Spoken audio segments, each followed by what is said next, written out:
Chapter 2491. After the four assassins were thrown to the side by Yun Jian, Qi Ling gave a heart-wrenching roar. He waved his dagger and arrived in front of Yun Jian in the shortest time possible. Yun Jian without a weapon was already hard for them to deal with. Once Yun Jian grabbed their weapons, the one with the absolute advantage would definitely be Yun Jian. This was a battle between the real world's top assassins. This was a battle of life and death between the former king and the current emperor. Oh my god! Was this their world? It belongs to the world of assassins and agents. Han Jinling didn't even want to blink his eyes. He stared fixedly at the shocking scene before him and sighed. This is probably the world of assassins and agents. Su'er gave a long sigh and said firmly, this was the world of assassins and agents. At this moment, Yun Jian was facing Qi Ling. After Qi Ling finished his words, he flashed behind Yun Jian and attacked Yun Jian from behind. At the same time, 5 assassins attacked Yun Jian from 5 different angles. They attacked Yun Jian from the front.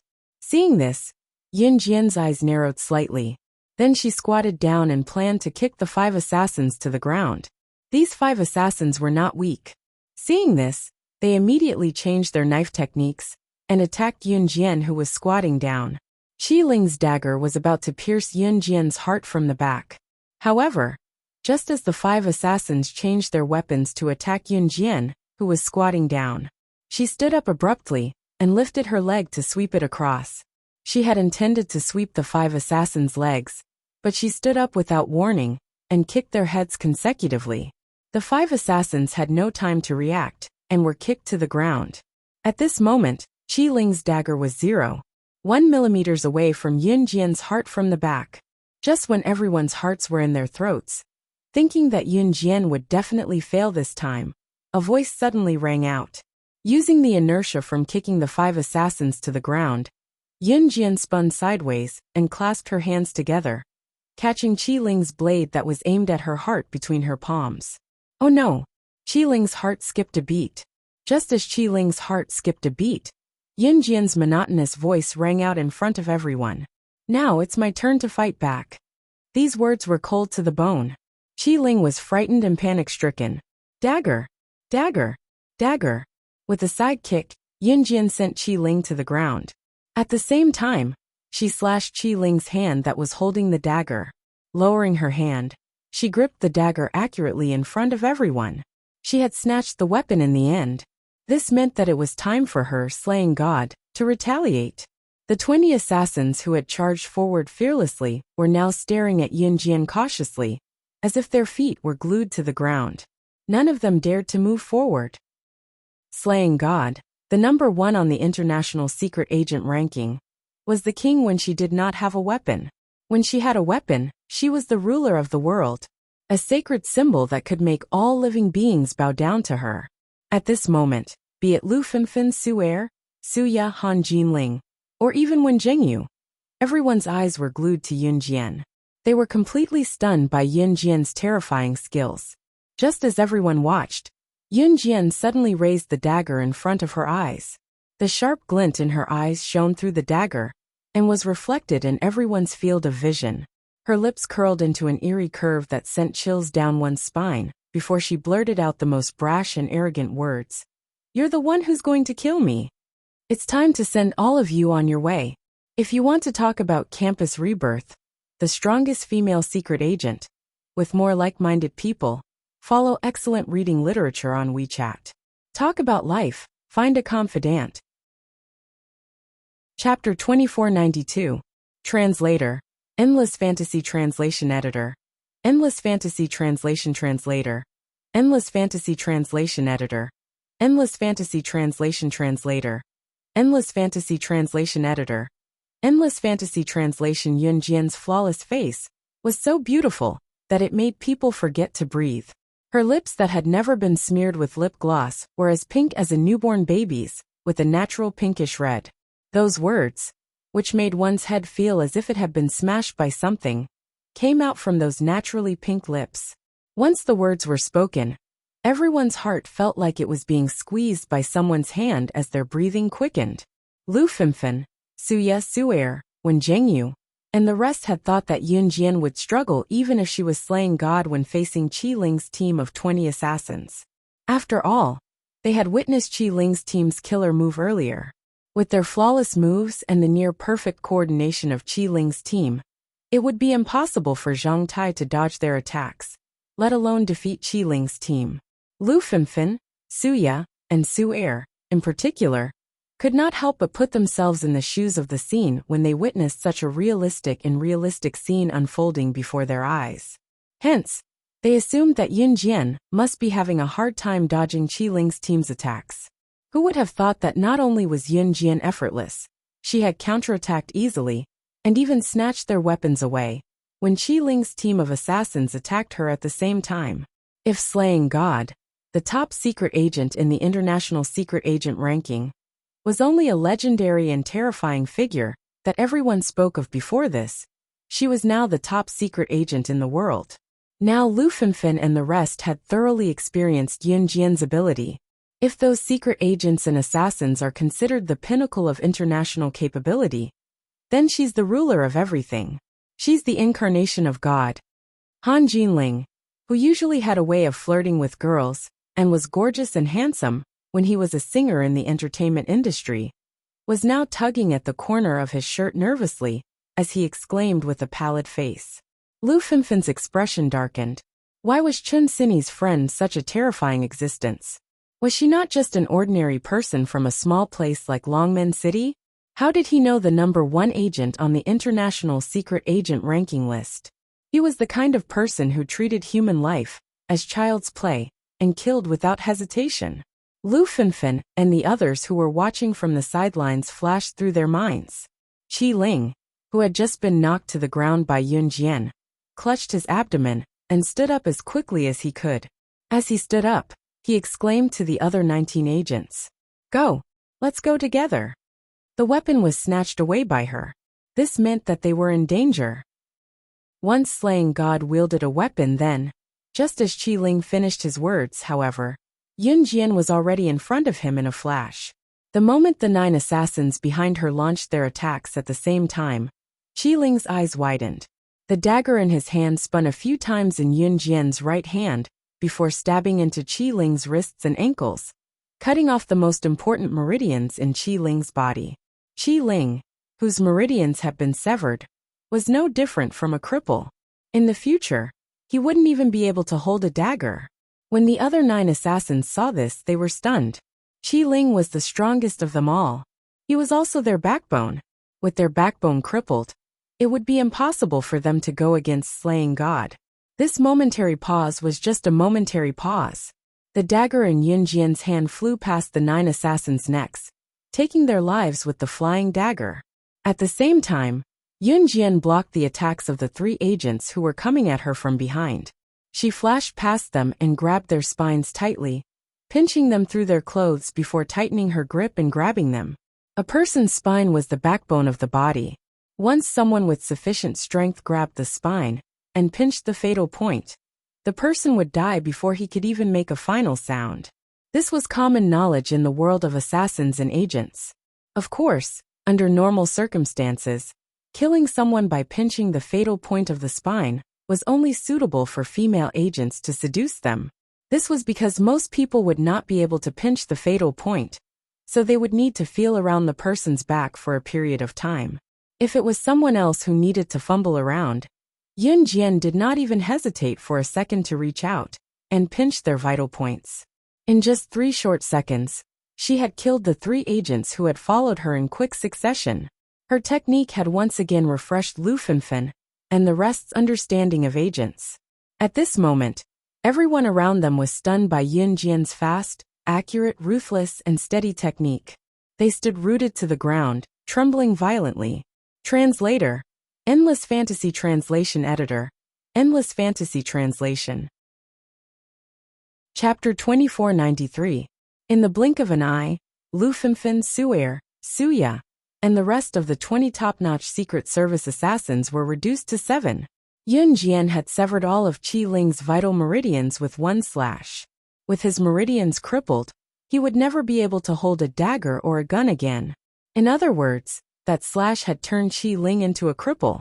A cripple who was worse than an ordinary person. As for the 9 assassins and the 3 agents, they were killed on the spot by Yun Jian with a single slash.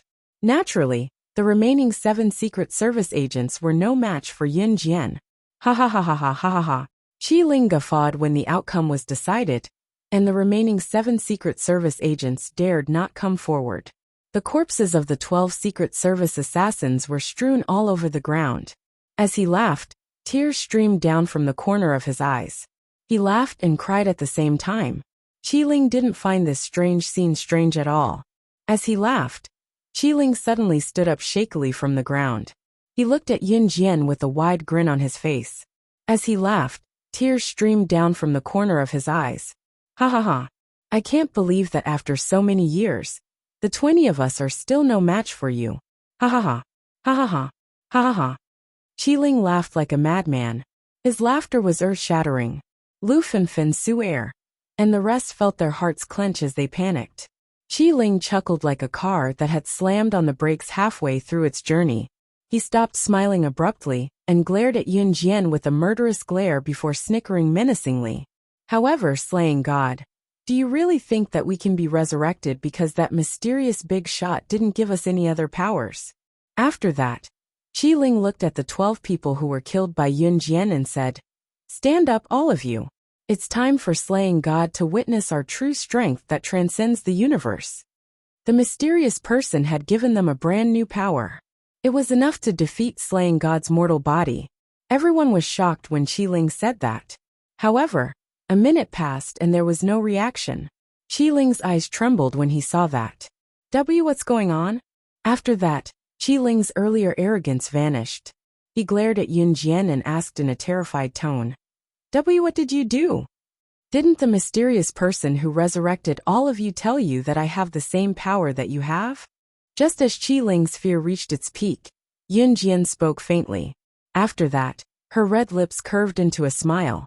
Qi Ling's eyes widened, and everyone else's eyes widened.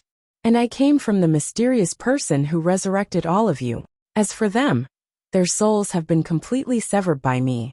Even if the mysterious person were to act again, he would not be able to save them. Once the person, the world, the world, the world, the world of the world. There was no other way to save them. Yun Jian's words were a huge blow to Qi Ling. Qi Ling's face darkened to the extreme at this moment. However, Qi Ling's expression only darkened slightly. In the next second he suddenly laughed out loud. Ha ha ha. Even so, that mysterious person even sent Lord Zhihuang to help us deal with you. Lord Zhihuang's power is not something you can fight against. Slaying God, you're still going to die today. Qi Ling guffawed. However, his laughter only lasted for 2 seconds. A package stained with dried blood suddenly fell from the sky. The cloth outside the package slid to the ground, revealing a bloody head without a body. Ah! Lu Fenfen screamed in fright when she saw the head. When he saw the face of the head, Qi Ling's smile froze. Lord Zhihuang? How is this possible? Just as Qi Ling's panicked voice fell, a magnetic male voice that was so cold that it sent shivers down one's spine rang out from behind the rock. That pleasant voice that made people unable to help but indulge in it came out from his handsome thin lips in front of everyone. You bullied the mother of my child. Did you ask for my permission? Chapter 2494. Page 1/1. The head fell from the sky, and when it landed on the ground, the layer of cloth that covered it slid off. It was just like when Yun Jian was reborn, and his younger brother was killed. Qi Ling's heart was twisted at this moment, and he collapsed. Zhihuang. Lord Zhihuang. Lord Zhihuang is dead. Yes. No, this is impossible. How could Lord Zhihuang be dead? Qi Ling was so scared that his face turned pale. Even his lips and teeth trembled violently. Compared to Qi Ling, Lu Fenfen was scared to death when she saw this scene. Qi Ling wasn't afraid of the scene in front of him. As an assassin, he had seen all kinds of bloody scenes. What made Qi Ling's expression change was that the final trump card that could kill slaying God for them was dead. And to die in such a cruel way. Back then, when Lord Zhihuang was ordered by the mysterious person to resurrect the 20 of them, he had even fought with them. The reason was because when the 20 of them had just been revived, they were not willing to listen to Lord Jiuhuang. Who would have thought that Lord Jiuhuang would extend a finger and defeat all 20 of them? That brand new power, the power called spiritual power, made them crave and desire it. At the same time, they also held respect and worship for Lord Jiuhuang.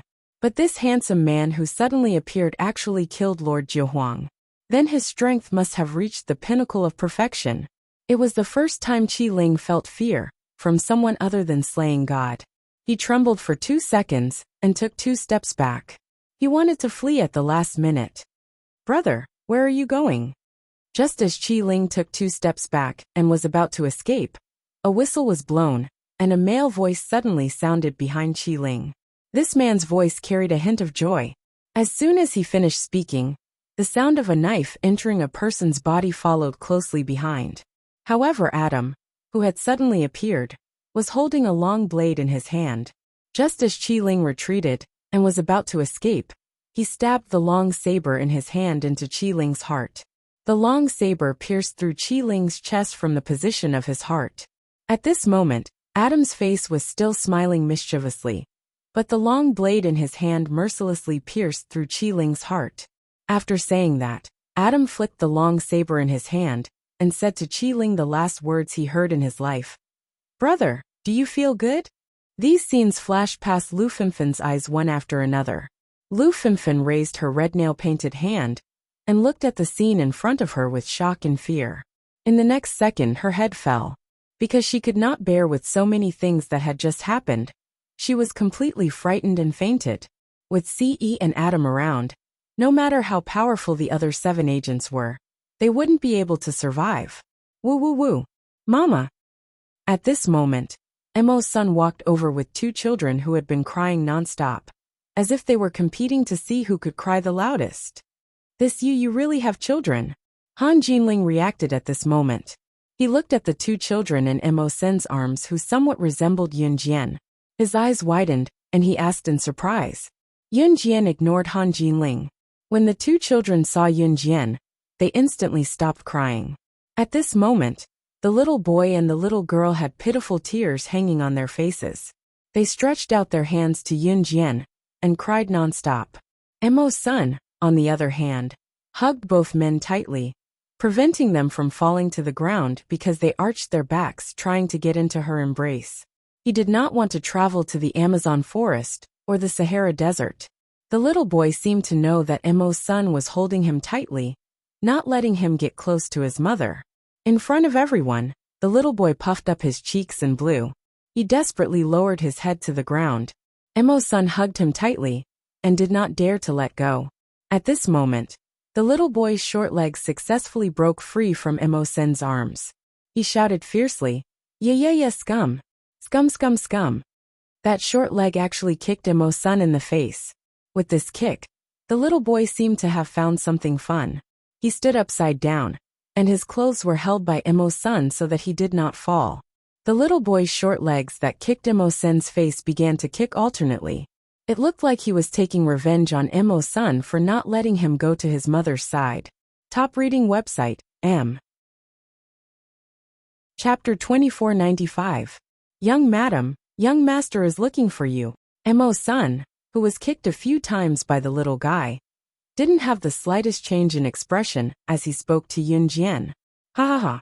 You Emo's son, also have a day like this. After Adam dealt with the few people at the scene, he directly threw the long saber on the ground and walked towards Emo's senator, walking in front of Emo's son. Adam reached out and picked up the little guy upside down, and then said to the little guy impolitely, Hey kid, call me big brother, and I'll take you to find your mother. The little guy, who was less than 6 months old, was picked up upside down by Adam, and he made a very dissatisfied yaya sound. Yo kid, you have a bit of a temper. You want to fight with big brother? Brother Xiaoxin will. Adam still had a bit of a temper. However, just as Adam's words fell, he suddenly felt a sharp and irresistible killing intent refracted towards him. Adam held the little guy's leg with one hand and held the little guy upside down in front of him. His head slowly moved like a robot to look at the source of the killing intent.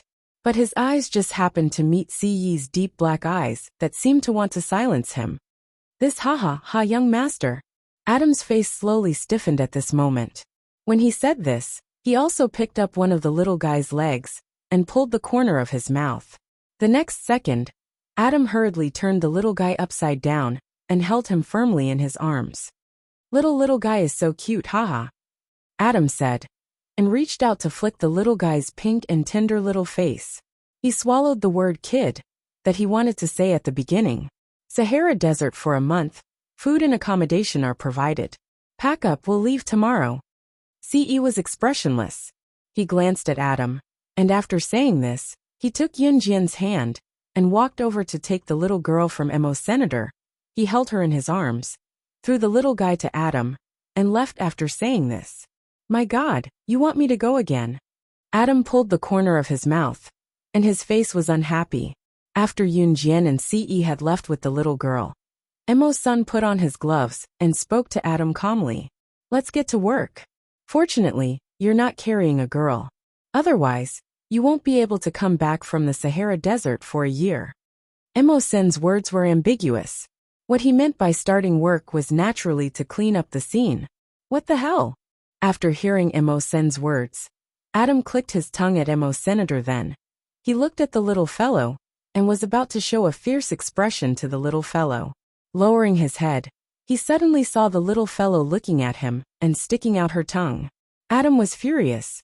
In his anger, Adam suddenly opened his mouth and said to the little fellow, Kid, sooner or later, I'll make that stinking brat of mine marry your sister.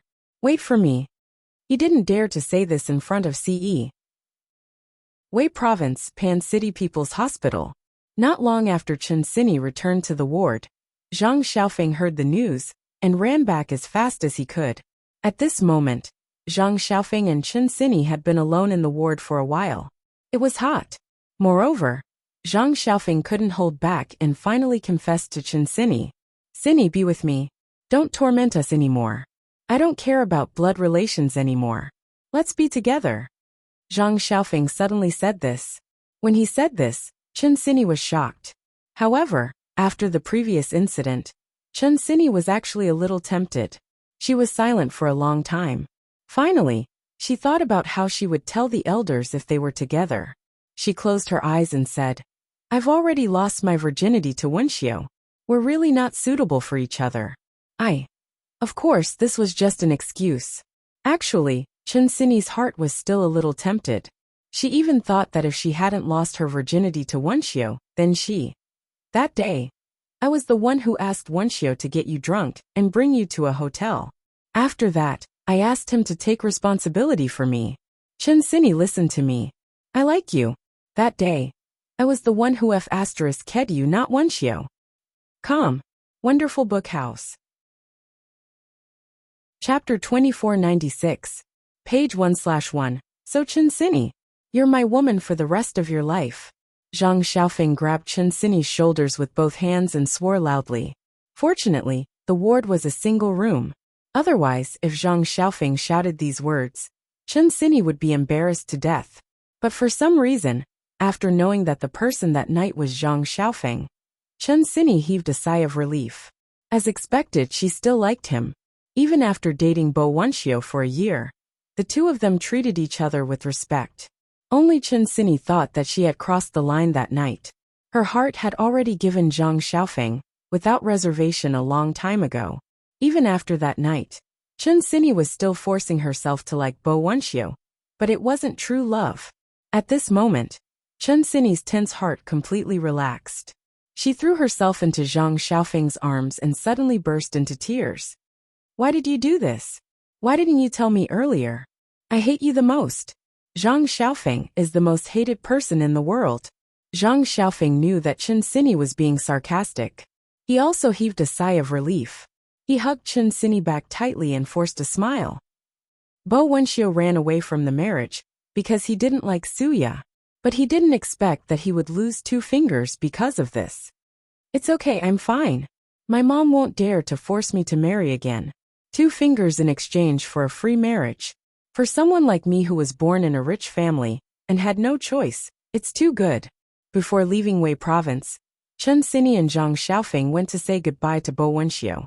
Bo Wenxiu lay on the sickbed and raised his 2 fingers that had already been chopped off and were now wrapped in white bandages. He laughed loudly. However, his words carried a bitterness that outsiders could not understand. In the end, Chen Xini and Zhang Xiaofeng left. Sometimes, if you want to get a part of what you want, you have to exchange another part of it. Once he did, he would never have the chance to regret it. Once the heavens took away the items you traded, they would not return them to you in the form of a miracle.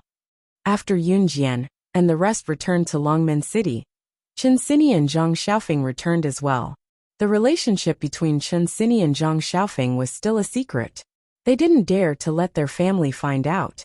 However, after everything was explained, Chen Xini's original intention of deliberately distancing herself from Zhang Xiaofeng was completely gone. As for his family, he would keep it a secret for as long as he could. They had decided to be together, and they would not change their minds until death. January 21st, 2004 was New Year's Eve, also known as New Year's Eve. On this night, everyone gathered at Qin Yuru's villa to have the New Year's Eve dinner prepared by Qin Yuru. After dinner, the little one and the girl were especially excited. At night, Qin Yu dragged Yin Yi, Gun Yinji and Lung Mei to play mahjong. Yin Jian sat on the sofa with her legs crossed. Opposite her sat Lan Su. Lan Su, who was also a mother of a child, maintained her youthful appearance. Like Yin Jian, she looked like she was 18 years old at most. Yin Jian looked at Lan Su with narrowed eyes and told Lan Su, "Come with me to Yin Province's Shrouded Dragon Mountain in 2 days." All right. Lan Su nodded. Of course, they would have to wait until after the new year to go to Yin Province's Shrouded Dragon Mountain. As for why Yin Jian wanted to go to Shrouded Dragon Mountain, there was only one answer. Xingfeng, the creator of Deity Continent, had left behind 3 divine weapons. The third one was in Shrouded Dragon Mountain. CE would investigate Xingfeng's matter directly when she returned to Deity Continent. The search for the third divine weapon was left to Yun Jian. The path to the peak of Yin Province's Shrouded Dragon Mountain was where Yun Jian's target was. It was filled with poisonous miasma all year round, and wild beasts roamed around, making it extremely dangerous. It was said that those who came back from the peak were either dead or crippled. However, she had to go to the peak of Shrouded Dragon Mountain. Translator, Atlas Studios Editor, Atlas Studios. Chapter 2497. Page 1/1. Sister Jian, contact me anytime. Lan Su nodded at Yin Jian. Yin Jian hummed in reply. On New Year's Eve, Xiao Yunju, Duan Li, Duanya, and the children stayed up until past midnight, only going to bed after receiving the New Year's red packets from the adults. The little boy and girl did not know what a red packet was. After receiving the New Year's red packet, the little guy happily stuffed the big red packet into his mouth. In the end, they were stopped by Qin Yuru in time. New Year's Eve was very exciting for children. To Yun Jian, however, other than the incessant sound of firecrackers around them, it was no different from any other day. The next morning, Yun Jian accompanied Qin Yuru and Gu Junjian to visit their relatives. Ce did not go with them, since the little boy and girl had slept late last night and were sound asleep this morning. Yun Jian could not bear to wake them up, so she asked Ce to stay and watch over them. Ce dared not disobey Yun Jian. Moreover, Ce did not feel anything about visiting Qin Yuru's relatives. Although it was said that they were visiting Qin Yuru's relatives, they were actually returning to Xinjiang town to bring some New Year's goodies or give the elderly a red packet. Gu Yunjian's relatives were not in Jia province, so they were visiting Qin Yuru's relatives on New Year's Day. The first family they visited was Qin Yuru's maternal family, the Qins. When she saw Yun Jian alighting from the car, Qin Yuru's mother, Zhang Meihua, was the first to greet her from afar. "Oh, my granddaughter's back? Come in and have a seat. It's been so long since I last saw you. You've grown prettier. Your yearish child indeed, beautiful and delicate." Ever since she knew that Yun Jian was the director of New Cruise, Zhang Meihua had been fawning over her. Humans were like that.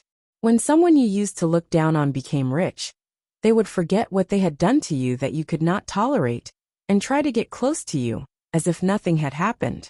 There were many people who came to Zhang Meihua's house today. They only visited each other during New Year's Day, and did not know that they were distant relatives. A normal person would not embarrass Zhang Meihua in front of so many people. At the moment, Zhang Meihua's relatives whom Yun Jian had never met were standing in the yard. They could not help but turn to look when they saw another visit. Judging from the way Zhang Meihua spoke to Yun Jian, anyone would assume that Yun Jian was close to her grandmother. Zhang Meihua was Zhang Meihua's, Zhang Meihua, and Zhang was Zhang Meihua's Zhang house. Yang Zhang's family's Yun Jian had never forgiven Zhang Meihua for what she had done to Qin Yiru. Some people's mistakes could be forgiven, but some people's mistakes were just like those who cheated. They would never be forgiven in their lifetime. Yun Jian had never acknowledged Zhang Meihua as her relative. Cousin, is this your granddaughter who managed to expand her company overseas at such a young age? Xian Yi, come here. This is your great-aunt's granddaughter. You're the same age. Just as Yun Jian was about to walk past Zhang Meihua to catch up to Qin Yiru, an old woman who was fawning over Yun Jian walked over. She tugged at her granddaughter's hand as she spoke to Zhang Meihua, trying to get closer to Yun Jian. Zhang Meihua knew that Yun Jian did not like her, but she had such a capable granddaughter. Old women from the countryside had no other talents but to brag about such things and compare whose offspring had better grades and prospects. As a matter of fact, Zhang Meihua had already bragged about Yun Jian being New Cruise's director. The old woman who was tugging at a 19-year-old girl was Zhang Meihua's cousin. They rarely interacted with each other. They would only visit each other during Chinese New Year. The 19-year-old girl, who was the same age as Yun Jian, was the old woman's granddaughter, Zhang Xuani. Zhang Xuani had dyed her long chestnut-colored hair. She looked extremely reluctant when she was dragged to stand in front of Yun Jian. The old woman then spoke again. She spoke in an authentic village accent as she tugged at Zhang Xuani to fawn over Yun Jian. There are only so many young people in your generation. You must get along well with your family in the future. I heard that you're the director of New Cruise. You must teach my Xianyi more in the future, so that she can earn as much as you do. Translator, Endless Fantasy Translation Editor, Endless Fantasy. Chapter 2498. Translator, Endless Fantasy Translation Editor, Endless Fantasy Translation Translator, Endless Fantasy Translation Editor, Endless Fantasy Translation Translator, Endless Fantasy Translation Editor, Endless Fantasy Translation. There was a type of person who thought that since they were your relatives, you had to help them unconditionally, so that their family could become successful too. Just like Zhang Meihua's cousin. Even when he said this, there was a tone that sounded as if it was only natural. When she said that, most people would be embarrassed to reject her outright. At that time, Zhang Meihua's cousin, who was the old lady, even reached out to hold Yun Jian's hand, as if she was doing it for Yun Jian's sake. Just when everyone thought that Yun Jian would agree to Zhang Meihua's cousin's unreasonable request, for the sake of her reputation as New Cruise's director, Yun Jian slapped the old lady's hand away in front of everyone and said coldly, "No." That simple rejection stunned everyone who heard Yun Jian, especially the old lady. The old lady did not expect Yun Jian to reject her so straightforwardly. She was stunned. "Ha ha ha. Meihua, your granddaughter has a temper. Aihua, don't be angry. She's just a kid. Although she's able to expand the company overseas and make a lot of money, she's still a kid. She doesn't know any better." Not long after Yun Jian finished, a middle-aged man in his 40s spoke to the old lady in an adult tone. He sounded like he was joking. Aihua was the old lady's name. Her full name was Ma Aihua. When Ma Aihua heard the middle-aged man's words, her stunned expression returned to normal. Just like before, she looked at Yun Jian with a smile. This time, she learned her lesson and did not hold Yun Jian's hand. Instead, she acted as if she did not hear Yun Jian's words and spoke again. "Your New Cruise's director. Since you're so capable, why don't you bring my Xianyi along? My Xianyi can do anything. You and my Xianyi are cousins. We're going to be a family from now on. Spend some time to teach my Xianyi, so that she can earn as much as you do. If Ma Aihua's words were said with a face full of righteousness, then this time, she even played the relative card. That was how society was. If you were poor, people would look down on you. If you were rich, people would want to cheat you out of every last drop of blood. No one liked to approach someone who was rich for no reason, and constantly flatter and praise them, unless the other party had a purpose. Ma Aihua's shamelessness seemed to be a matter of course to the people around her. Yunjian's refusal would be petty and wrong. In fact, there weren't many old women like Ma Aihua. Most people wouldn't mention it again after being rejected. However, after receiving Yunjian's rejection, Ma Aihua once again spoke in a forceful tone. As soon as she said this, some of the relatives and friends standing around felt that Ma Aihua was shameless.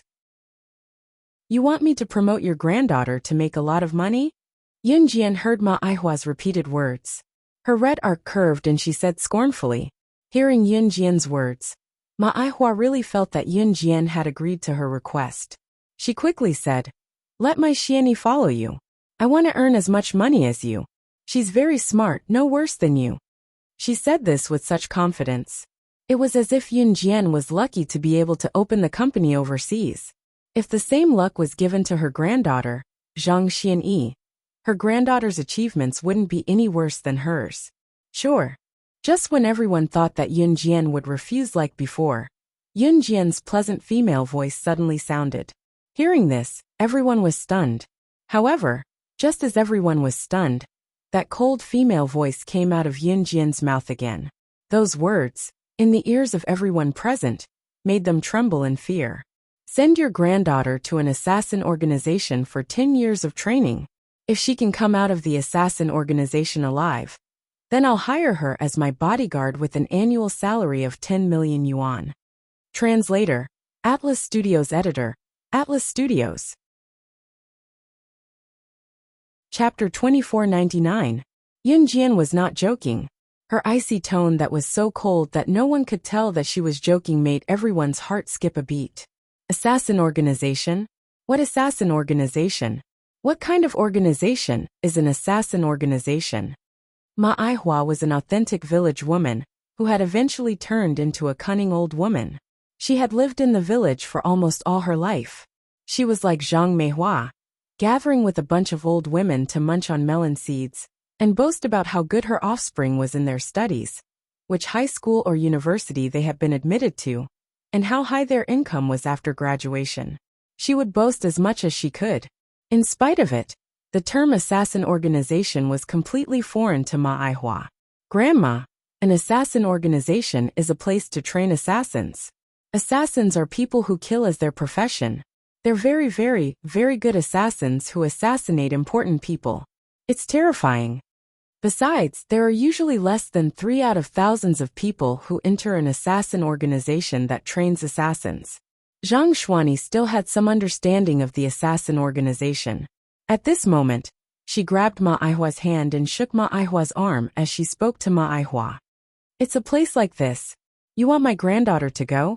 Ma Aihua's expression froze when she heard Zhang Xuani's words as she questioned Yunjian. What if my granddaughter dies? Ma Aihua raised her voice and spoke to Yunjian in annoyance. Leaving the assassin organization alive is the minimum requirement I have for the bodyguards I hire.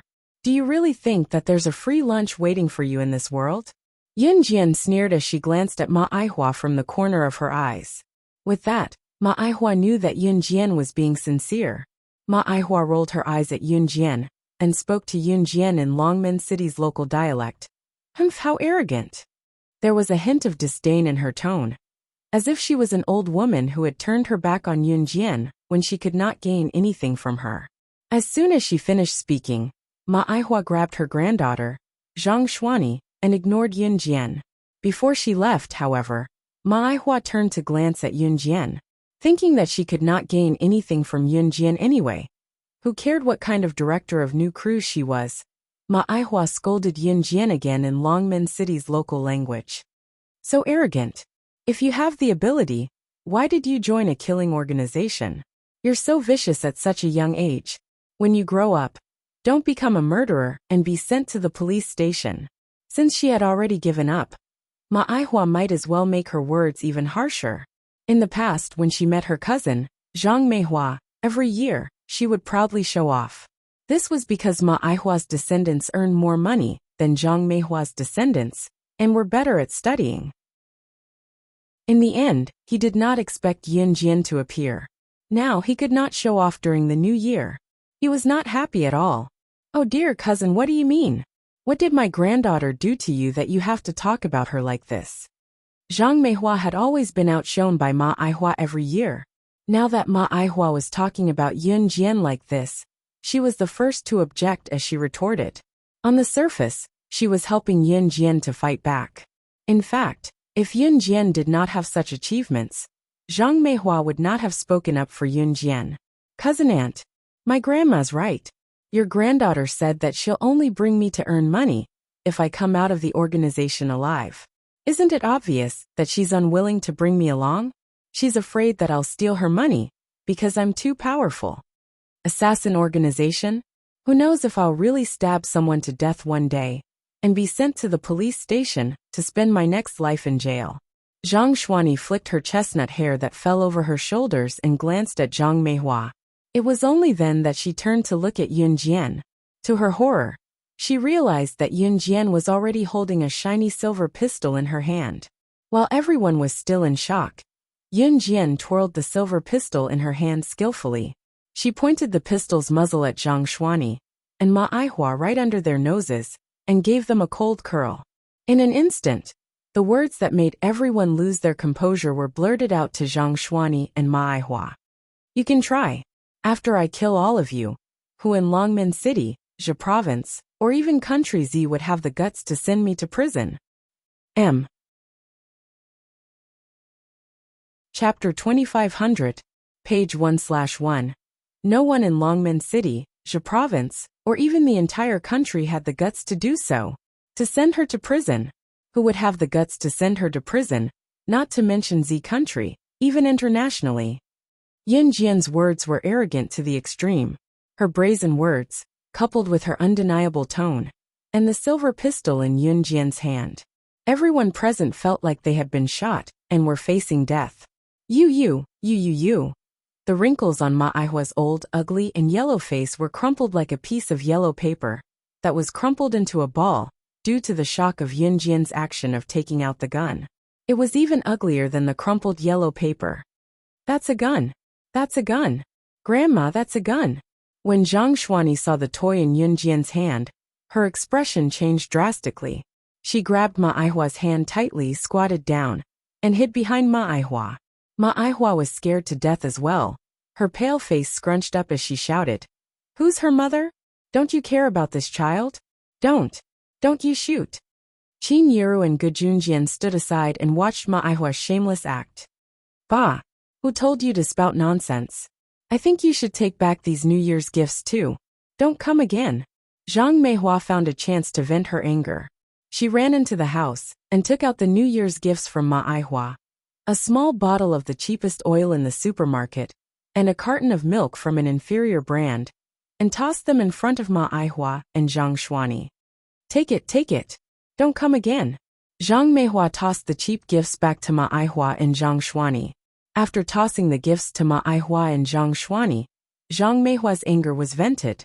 Although there were many relatives around, it was obvious that Ma Aihua and Zhang Xuani were the ones who got into trouble first. Instead of calling it a New Year's greeting every year, it was more like Ma Aihua came to her door with cheap gifts to show off in front of Zhang Meihua. Zhang Meihua could not stand her boastful tone, and wished she could embarrass Ma Aihua right there and then. Now the opportunity had presented itself. "Xuani, go get your dad. Let's go. Ma Aihua stepped back, stretched out her hand and pushed Zhang Xuani. Her own people were the first to leave, and she ran away like a wisp of smoke. He looked like he was afraid that he would be shot to death by the gun in Yun Jian's hand if he was one step slower. Zhang Xuani was also afraid. She chased after Ma Aihua and only shouted to her father, who was still standing in the room, "Dad, let's go." Then she avoided the place, as if avoiding the plague. After Zhang Meihua ran away, the rest of Zhang Meihua's relatives and friends were still looking at the gun in Yun Jian's hand in fear. They did not know whether to run or not. Just as everyone's hearts were tensed up, and they were scared to the extreme, they even imagined that Yun Jian would lose control of the gun in her hand and accidentally shoot them. Yun Jian suddenly threw the silver gun into the air. Everyone's emotions reached a climax at this moment. Yun Jian, on the other hand, looked straight ahead. She did not even look at the silver gun that was thrown into the air. She reached out and caught the gun steadily. Then, she revealed a harmless and shy smile in front of everyone. It was as if the murderous girl just now was not herself. She raised the gun and said expressionlessly, "This is a toy gun." Everyone was speechless. Translator, Atlas Studios Editor, Atlas Studios. Chapter 2501. The toy gun was Siyi's toy for the little one to play with, and Yun Jian had scooped it up in passing. At that time, everyone was in a daze. Ma Aihua and Zhang Xuani had been scared away by a toy gun that had no lethality. At this moment, a black line appeared before everyone's eyes. If nothing went wrong, there would be news after the new year that Ma Aihua and Zhang Xuani were scared away by Zhang Meihua's granddaughter's toy gun. It would even be treated as a joke. However, these were matters for the future. After paying New Year's greetings to her relatives in Xinjiang town, she returned to Longmen City. Qin Yiru did not have many relatives, and some distant relatives had already cut off contact with each other. Therefore, she went back to Longmen City after paying New Year's greetings to the few families she was in contact with. At night, Qin Yiru made handmade dumplings. She kneaded the dough and rolled it into a big and thin round surface with a tool before printing it into small dumpling wrappers. All of these were handmade by Qin Yiru. Yun Jian went over to help along the way. "You have to make the dumplings like this. Wrap them in diagonally. You have to wrap them tightly when you wrap them diagonally. Otherwise, when you cook the dumplings later, the wrappers won't stick together, and the fillings in the wrappers will be a mess." Qin Yiru demonstrated as she patiently taught Yun Jian how to make dumplings. It was a pity that making dumplings was a profound knowledge to Yun Jian. The dumplings she made were either crooked or scattered. Before she could pick them up, the celery, tofu, and meat filling had already spilled out. "It's okay, I'll fix them for you." Qin Yiru turned her head away and stifled a chuckle. She then turned back to take the unshaped dumplings that Yun Jian had made, and helped Yun Jian fix the shape of the dumplings. Although the dumplings that Qin Yiru had fixed looked much better than those made by Yun Jian herself, they were still rather ugly. At least they could be cooked in the pot. Ce and Gu Junjian were sitting on the sofa in the living room. In front of the sofa in the living room, there was a color TV. At this moment, the TV was playing a movie about special forces. There were many foam mats on the floor between the sofa and the color TV. Xiao Yunju, Duan Li, Duanya, Qin Yiru, and Gu Yunjian's babies, as well as the little fellow and the little girl, were all sitting on the foam mats. Except for Xiao Yunju and the other two, the other children were crawling around on the foam mats. At this moment, Yun Jian came out of the kitchen with the dumplings she had made. She originally wanted to give the dumplings to the little fellow and the little girl, but she didn't expect that Ce would reach out and snatch them away. I made it. It doesn't taste good." Yun Jian pursed her red lips. After Qin Yiru helped to cook the dumplings, the skin of the dumplings still fell apart, and the fillings were all messed up. They were cooked until they were tasteless. Coincidentally, at the little fellow and the little girl's age, they should eat chopped things. Yun Jian's dumplings were just right. Therefore, Yun Jian took them and gave them to the little fellow and the little girl. She didn't expect that Ce would snatch them away. Delicious. After a while, Ce finished all the dumplings in the bowl, including the fillings and soup. Yun Jian pursed her lips and ignored Ce. She walked over and picked up the little fellow and the little girl who were rolling on the ground. She brought them back to the bedroom to breastfeed the two children. Although the little fellow and the little girl could eat some more fragmented food, the source of nutrition was still breast milk. After breastfeeding, the two children fell asleep unknowingly. Yun Jian just put on her clothes and walked out of the house. Just as she walked out of the house, she was stopped halfway by Ce. "They're asleep," Yun Jian said to Ce. Ce responded but didn't give way. She stared straight at her. Yunjian understood Ce. She quickly realized that Ce was staring at the place where she breastfed the two children just now, because she wanted to. Chapter 2502. Page 1/1. In the end, Yunjian fulfilled Ce's perverted request. When they went downstairs again and reached the staircase, Yunjian tugged at her clothes on purpose, afraid that someone would notice something fishy. Ce, on the other hand, had a hand in his pocket as if nothing had happened as he held Yunjian's hand and went downstairs. He looked like he was afraid that others would not know what an embarrassing thing he had done just now. Beneath that handsome face that was enough to provoke people to beat him up in anger, both men and gods alike, the curve of his handsome face rose, and a satisfied smile appeared. Xiao Jian, are Yuan and Mingyu asleep? Qin Yuru asked Yunjian as she cleared the dishes. They're asleep. Yunjian nodded. I'll sleep with the kids after I clear the dishes. I've left the dumplings in the pot for you guys. They're still warm. Go eat them, they won't taste good when they get cold, Qin Yuru said. Yunjian nodded and went into the kitchen with Ce to scoop the dumplings that Qin Yuru had left in the pot. Other than Qin Yuru's house, Qin Yu's house was lively as well. Yunyi was currently in Qin Yu's house with a scarf wrapped around his chest, as he washed the dishes by the kitchen sink. Beat him up. Beat him up. Scumbag. I'll give you a box of my latest drug. It won't hurt. I'll send you to hell with one bite.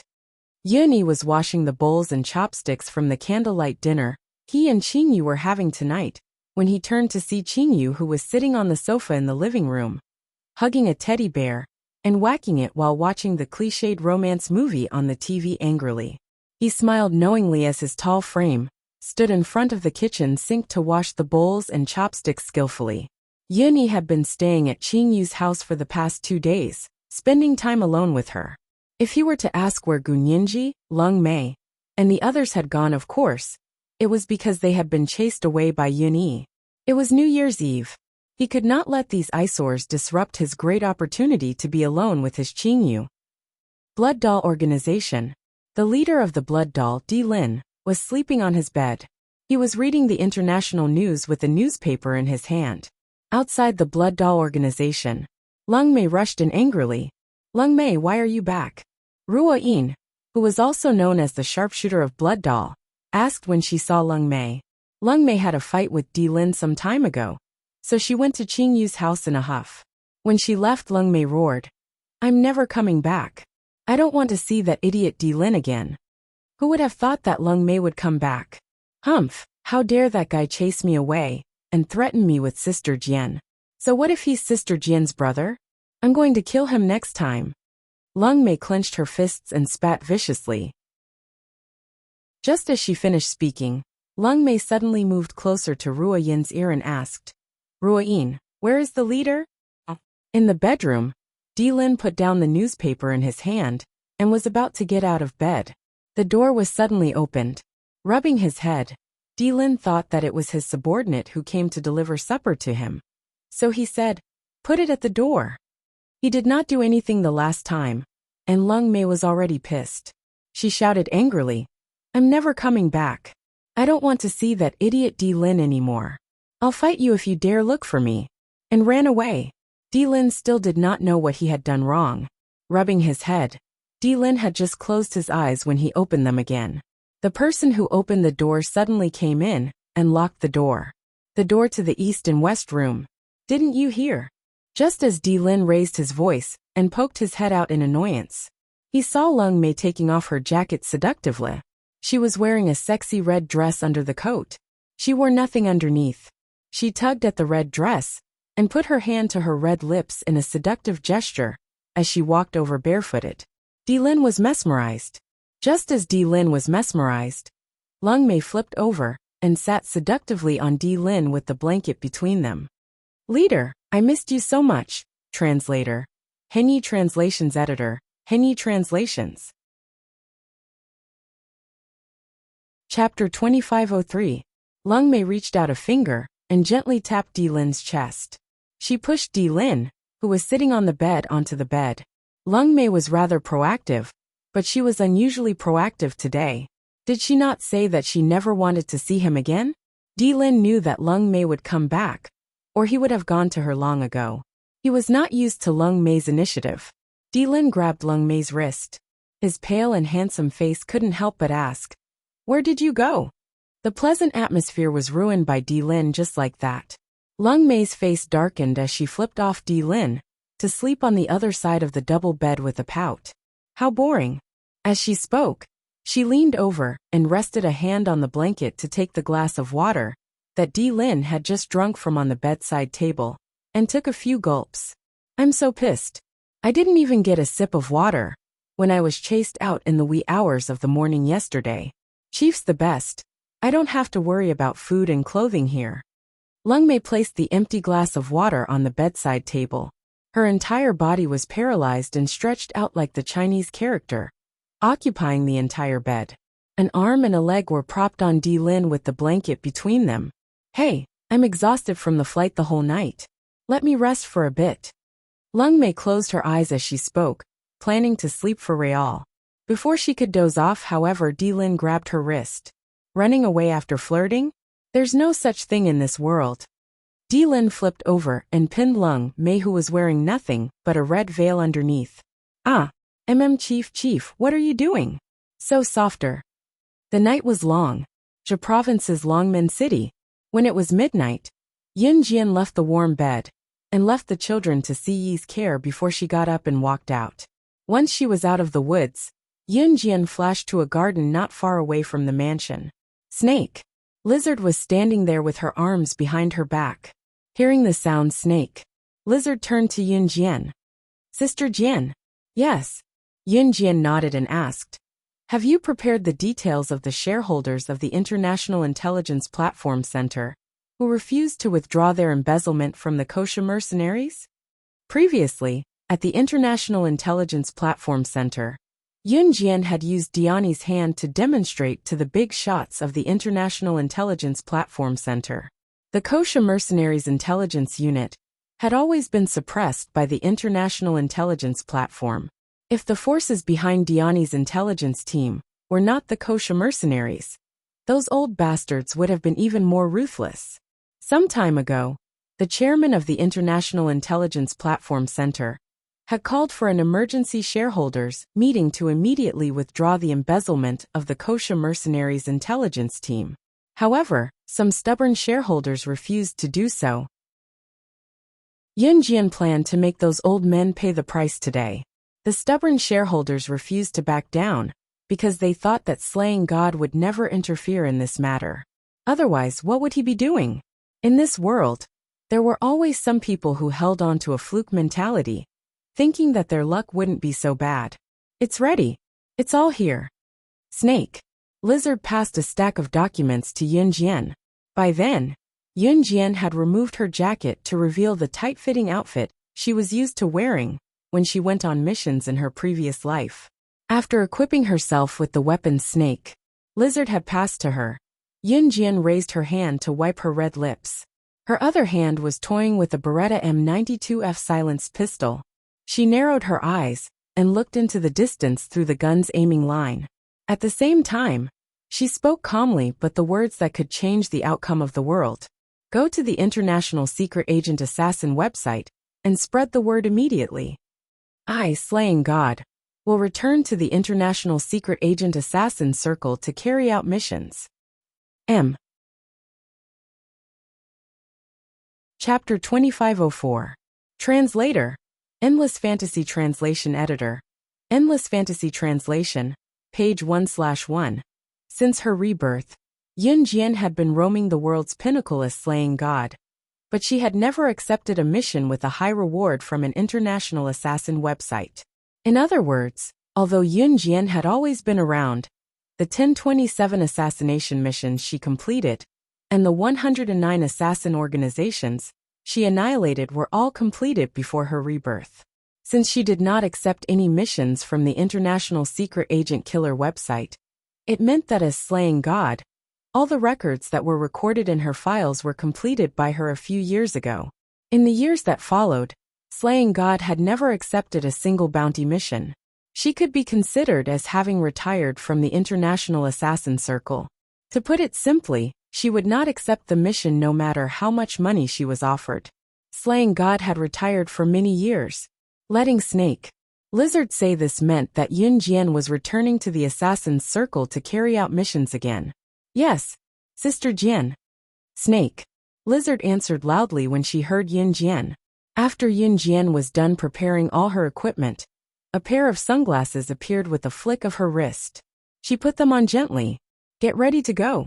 After putting the sunglasses on, Yun Jian walked to the Ferrari sports car not far away and pulled open the door to the driver's seat to get in easily. Snake, Lizard followed Yun Jian to the front passenger seat of the Ferrari sports car.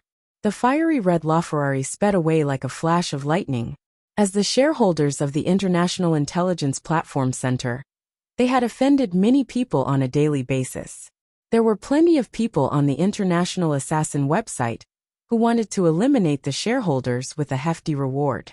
In spite of it, there were very few assassins and secret agents who were capable of taking on the task of assassinating the shareholders of the International Intelligence Platform Center.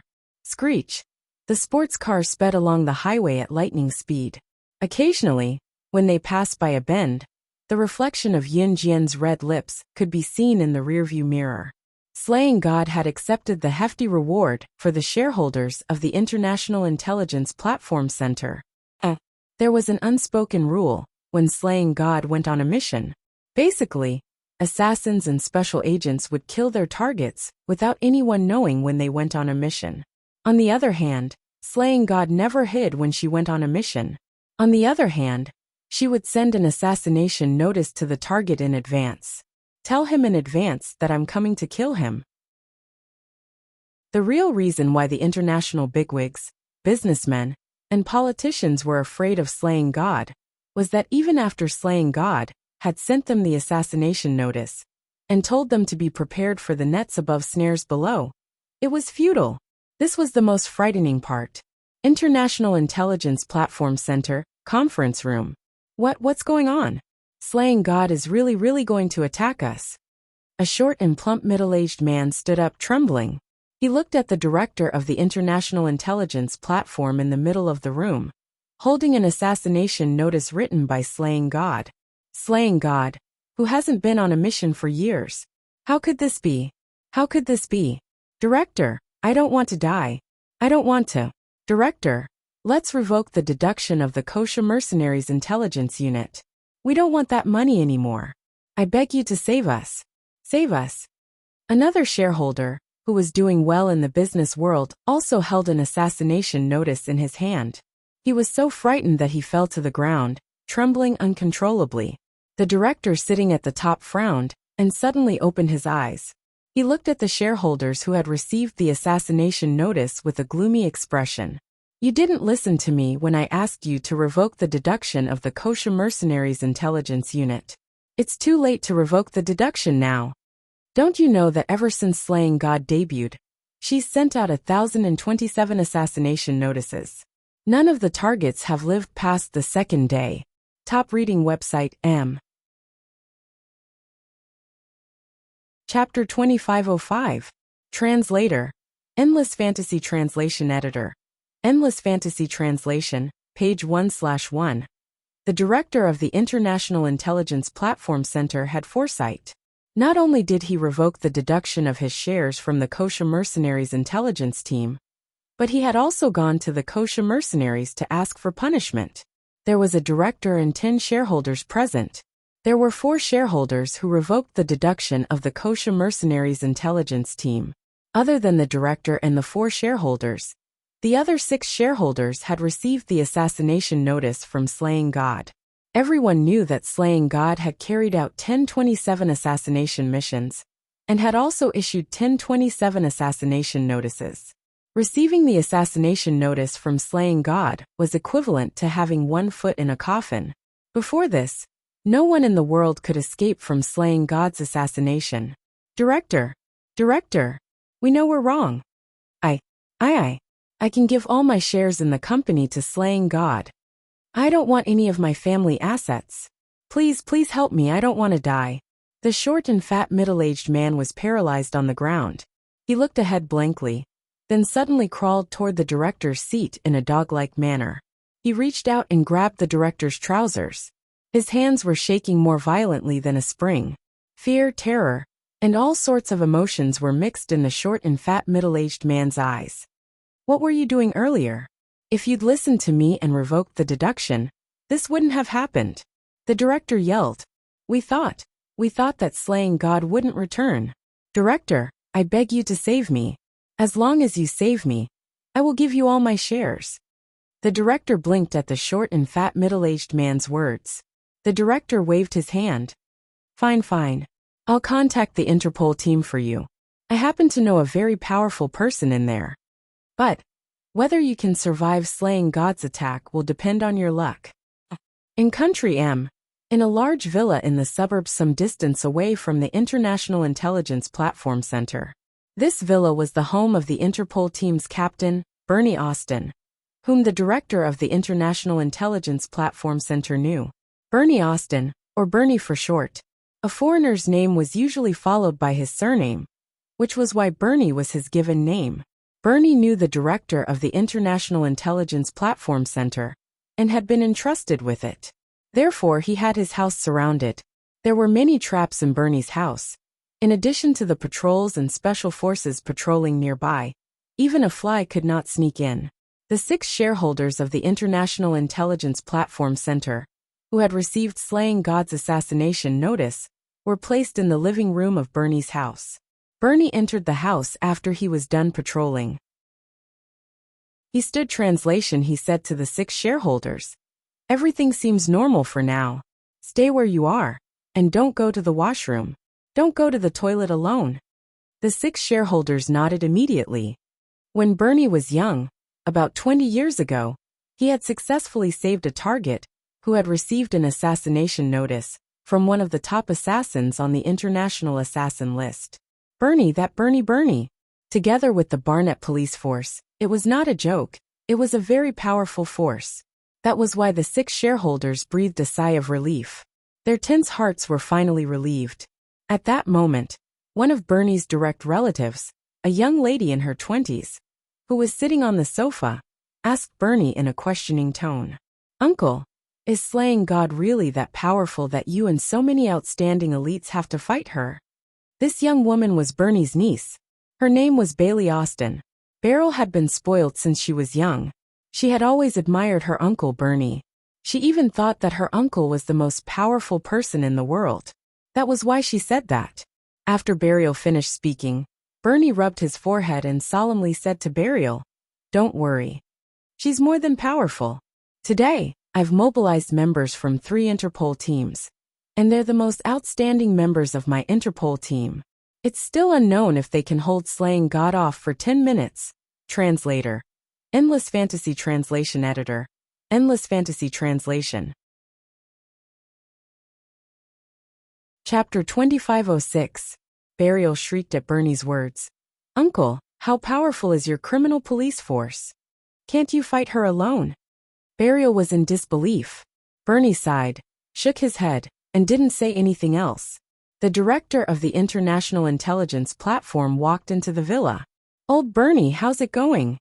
The director asked worriedly. There's no news about her at the moment. Both inside and outside of my villa, even the blind spots nearby, are filled with surveillance cameras. Unless slaying God came down from the sky, no matter how capable she is, she'll definitely be discovered by my men before she enters the living room.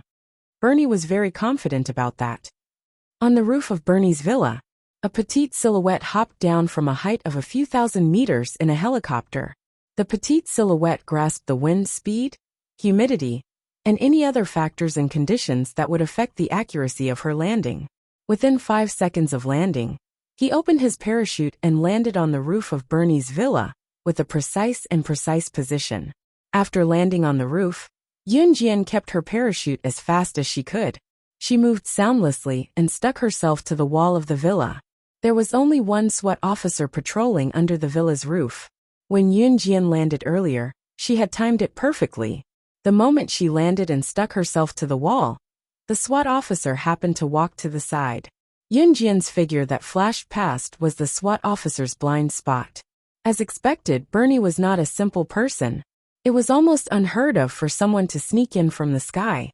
However, for safety's sake, Bernie still sent a SWAT officer to patrol the villa's roof.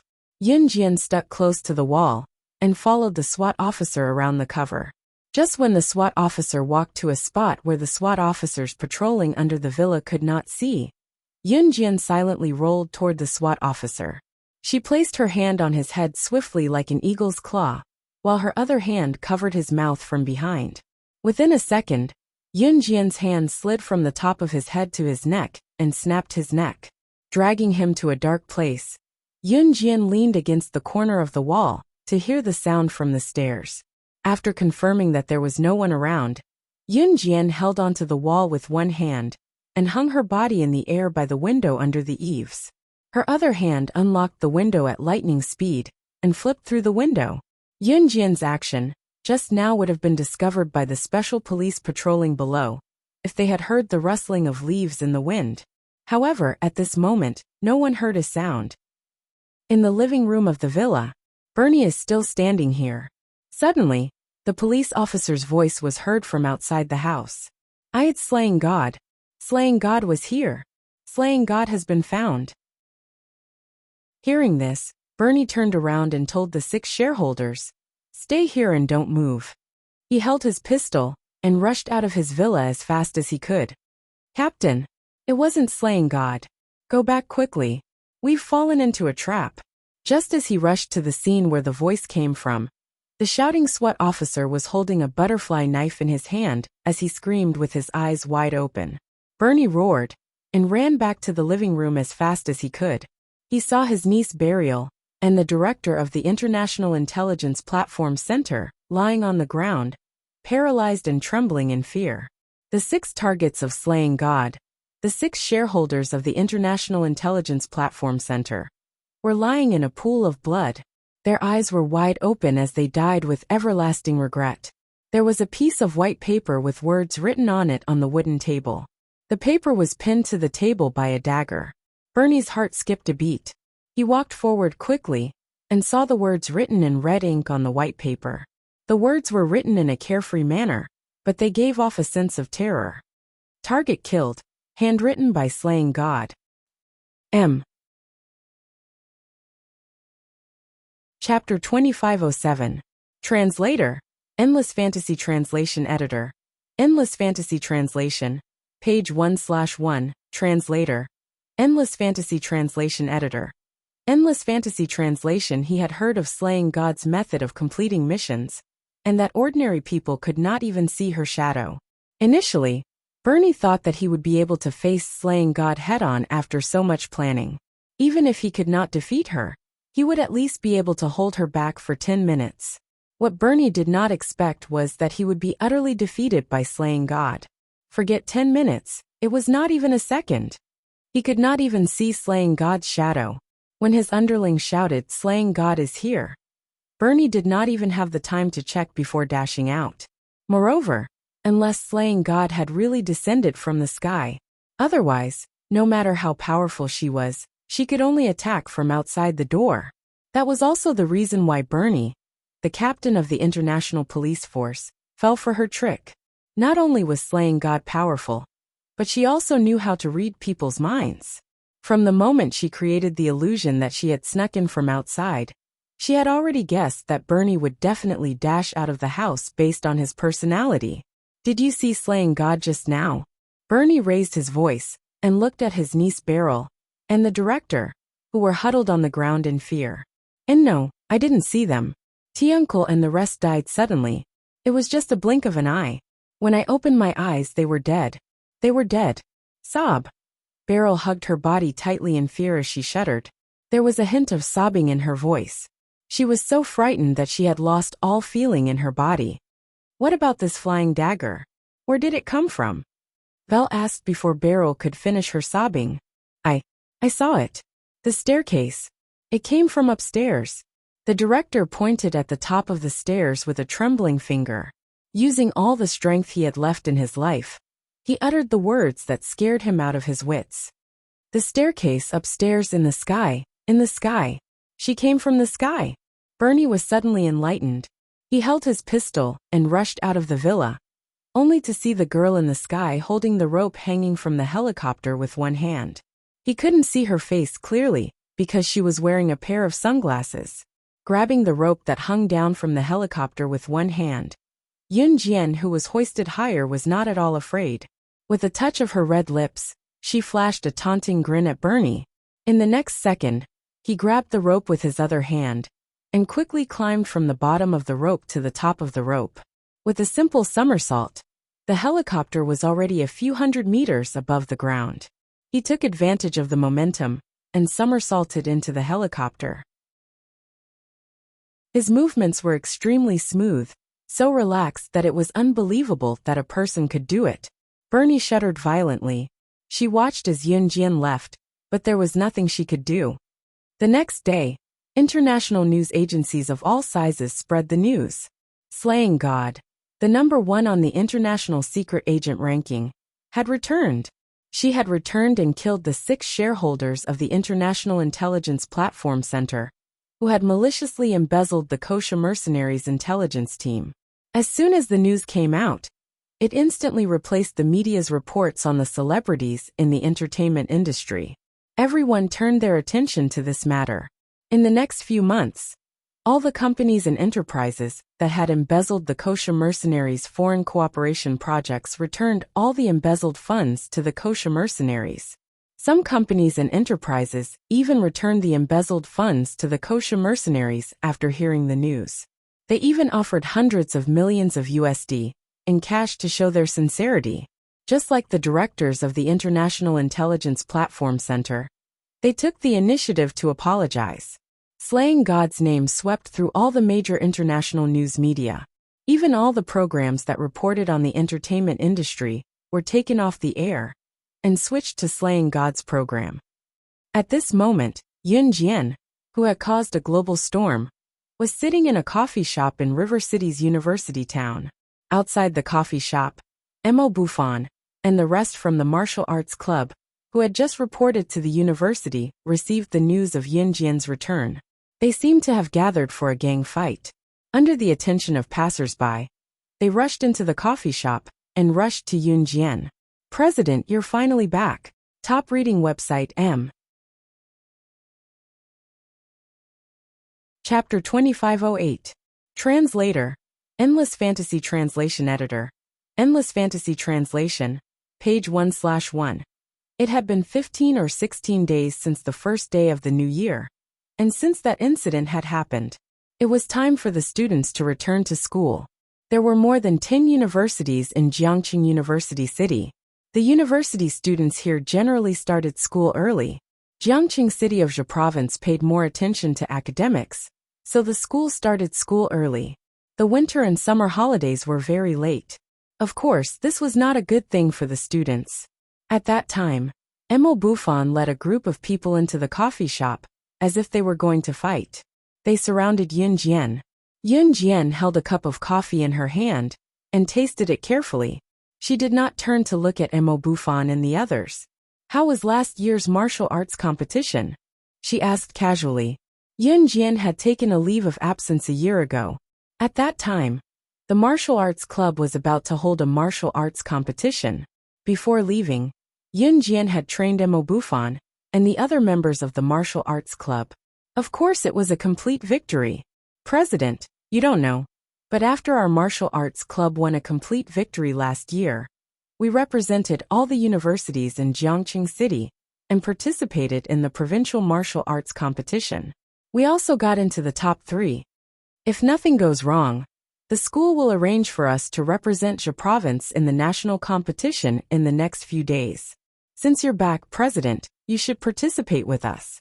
Before Mo Buffon could speak, Zhou Huntao spoke first from Yun Jian.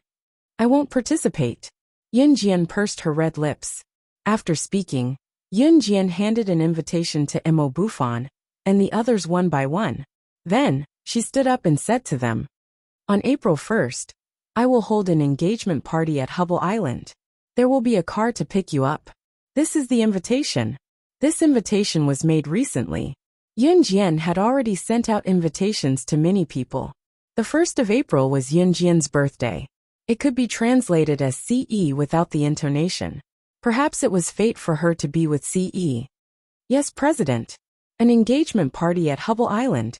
Hubble Island was voted as the world's sexiest beach by Country M's Newsweek.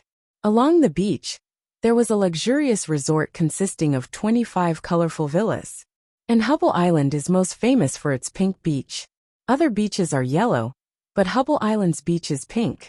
It's made of real pink sand. This is King romantic. Zhou Huntao said to Yun Jian with admiration. Yun Jian pursed her lips and said to them, "Remember, on the night of March 31st, there will be a special car to take you to Hubble Island." Okay, even if he forgot to take a dump, he would not miss such a good opportunity.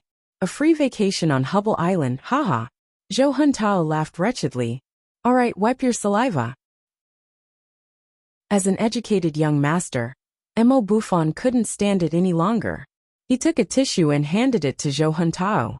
Hearing this, the rest of the martial arts clubs burst into laughter. It was almost the middle of February, and there was still about a month and a half before the engagement party. Less than a week after Zhou Huntao invited Yun Jian to participate in the national martial arts competition with them, the school sent a notice to Zhou Huntao, Mo Buffon, and the others to pack their luggage overnight and rush to the national martial arts competition. Because they were notified in advance, they were not in a hurry. Although Yun Jian did not participate, she was invited by Mo Buffon and the others to watch the competition. This time, the venue of the competition was in Liao Province.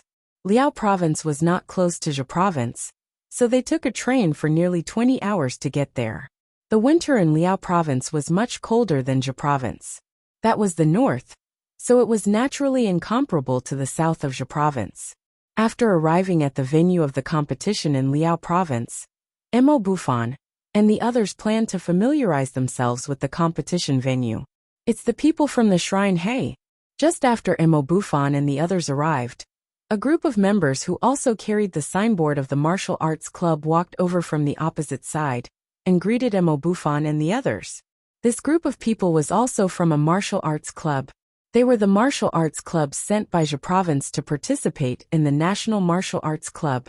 Other than the martial arts club formed by Mo Buffon and his group, who were in the top 3 of the provincial competition, the other martial arts clubs formed by the top 3 of the provincial competition. Shrine was the name that Yun Jian came up with for the club. This group of people was the second-place martial arts club in the provincial competition, the Combat Society. The captain of the Combat Society was a chubby man named Diao Xiaozhan. Diao Xiaozhan's nickname was very interesting. His companions all called him Principal Diao. It could be understood as running around with the principal in his mouth. At that time, Diao Xiaozhan walked over and high-fived Mo Buffon. He glanced around and saw Yun Jian, who had not appeared in the previous competition. He asked Mo Buffon in surprise, "Mo Buffon, is this your little girlfriend?" After Mo Buffon heard this, he quickly shook his head, and then said something that shocked Diao Xiaozhan and the others. "She's the one I told you about, the strongest president of our martial arts club." Top reading website, M. Chapter 2509. She's the president of your martial arts club. The one you told us about during the provincial competition last time. The valiant female president who kicked the door of the club that bullied you in order to avenge you? Diao Xiaozhan was stunned after hearing Mo Buffon's words. Then he spoke in a daze. After that, Diao Xiaozhan touched his nose and looked at Yun Jian's thin and weak body with a surprised expression. From your previous description, I thought she was a valiant and burly girl. I didn't expect her to be. Haha, you really can't judge a book by its cover. Come. We're all friends. We haven't gathered for a while since the provincial competition. There's someone selling grilled sausages outside the arena. I'll stop him, and let's have a small meal first. Because we have to gather later, it's not good to run far. Let's go to the restaurant in the evening. I'll treat you guys to a meal. Diao Xiaozhan didn't say much about Yun Jian.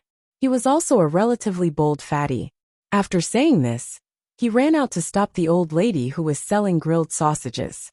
After a while, Diao Xiaozhan ran back with a lot of grilled sausages in his hands. Come, come, come. I'll treat you guys. Yun Jian didn't argue, and took the grilled sausages. At this time, Diao Xiaozhan and Emo Bufan were talking like old friends. In fact, Diao Xiaozhan and Emo Bufan only met once during the provincial competition last time.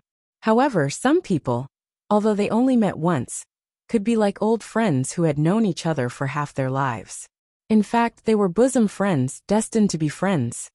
Hey, it's the Lobster Club from the same province as us. At this time, a girl from the martial arts club saw a group of people walking by not far away, and said to everyone, "Hey, you guys are here too." After the girl said this to everyone, she stretched out her hand to greet the people from the Lobster Club. In this martial arts competition, there were only 3 martial arts clubs from each province that were qualified to participate in the national competition. The top 3 of Zhejiang Province's provincial competition last time were all here. The group of people walking by not far away was the Lobster Club that ranked first in Zhejiang Province's provincial competition last time. They were also the champions of Zhejiang Province's provincial competition. Logically speaking, when everyone came out to participate in the national competition and met people from the same province, there would always be a sense of closeness. However, the female president of the Lobster Society took the lead and snorted loudly. Then she turned her head and walked away.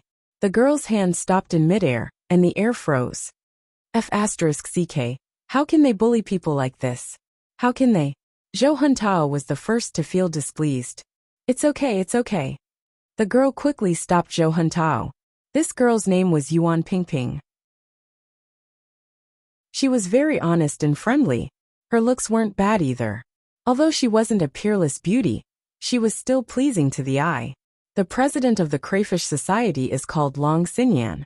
I heard that she likes to eat crayfish very much, so she named the society this way. The people in her society don't like to talk to people.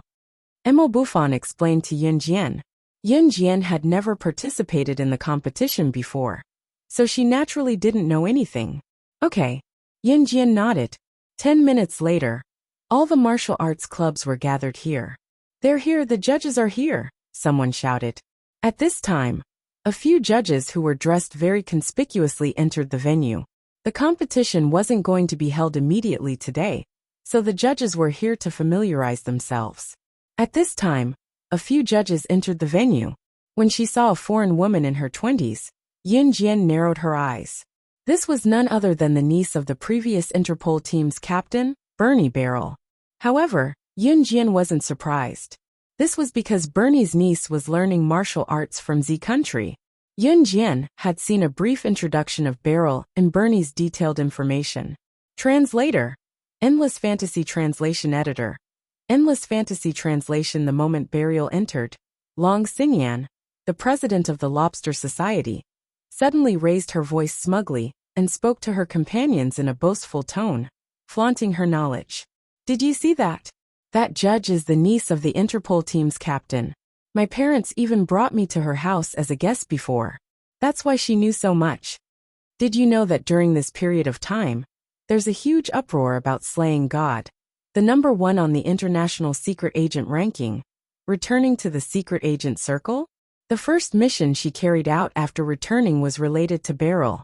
Beryl, that's someone who has seen the true face of the number 1 on the international secret agent ranking, slaying God.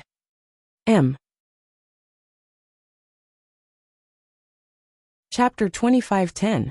Long Xinyan spoke very loudly, as if she was afraid that the martial arts club members standing next to her would not be able to hear her. Long Xinyan's Lobster Society was indeed very powerful. As the top martial arts club in Zhe Province's martial arts competition, it was only natural that they were capable. Sister Xinyan, does that mean that you know that judge? He's the judge who saw slaying God's true face. A female member of the Lobster Society looked at Long Xinyan excitedly and asked carefully. Long Xinyan saw that the members of the shrine and the combat society were looking at her not far away. She pursed her lips and said confidently, "Of course." In fact, Long Xinyan had attended a ball held by the Barrel family with her parents a few years ago. She had seen Barrel from afar, just like this time. In reality, she had never had the chance to talk to Beryl. However, this was enough for her to brag in front of her fellow students. Yun Jian heard Long Xingyan's boasting, but at that moment, Yun Jian was sitting in the empty audience seats. She was watching the martial arts clubs who had gathered to listen to the judge and the organizer speak from a distance away. On the day of the national competition, there would be a live broadcast recording. In other words, everyone's every move would be shown in front of the national audience in front of the television. Therefore, the organizers attached great importance to the national martial arts competition this time. The gathering place was the venue of the national martial arts competition. Long Xingyan had just finished bragging when it was Beryl's turn to speak. She cleared her throat with a haughty expression. She spoke in fluent Chinese, a stark contrast to her frightened appearance the other day. She spoke proudly to the crowd. "Hello everyone, I'm the judge this time, Beryl Austin. You can call me Beryl." Beryl can speak fluent Chinese.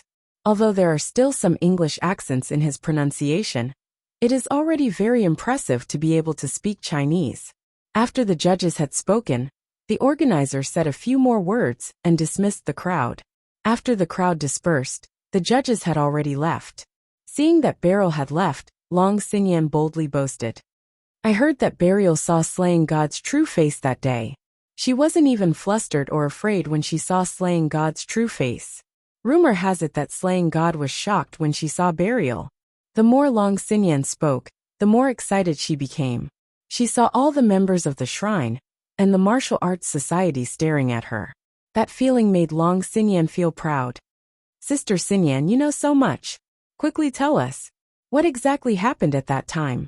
The members of the Lobster Society were the most agitated. A large group of people quickly surrounded Long Xingyan.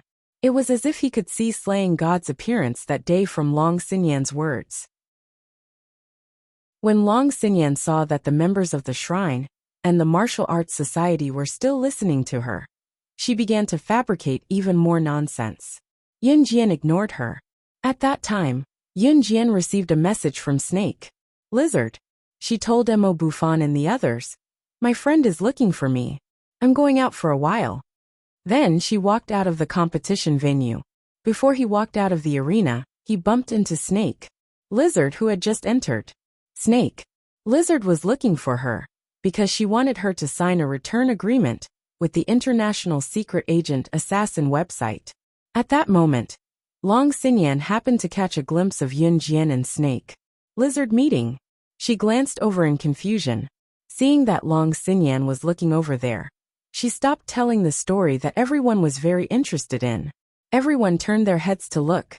They saw Yun Jian taking a black pen from Snake, Lizard, and signing her name under a thick contract in front of everyone. Looking at the strokes that Yun Jian left behind when she signed her name, it was extremely similar to the name of the person they were discussing at that moment. Chapter 25:11.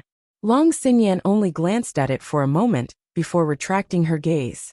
Long Xingyan remembered that this girl should be here with the people from the shrine to participate in the competition. She was just an unimportant girl. Long Xingyan did not care about her. "Let's go. It's my treat.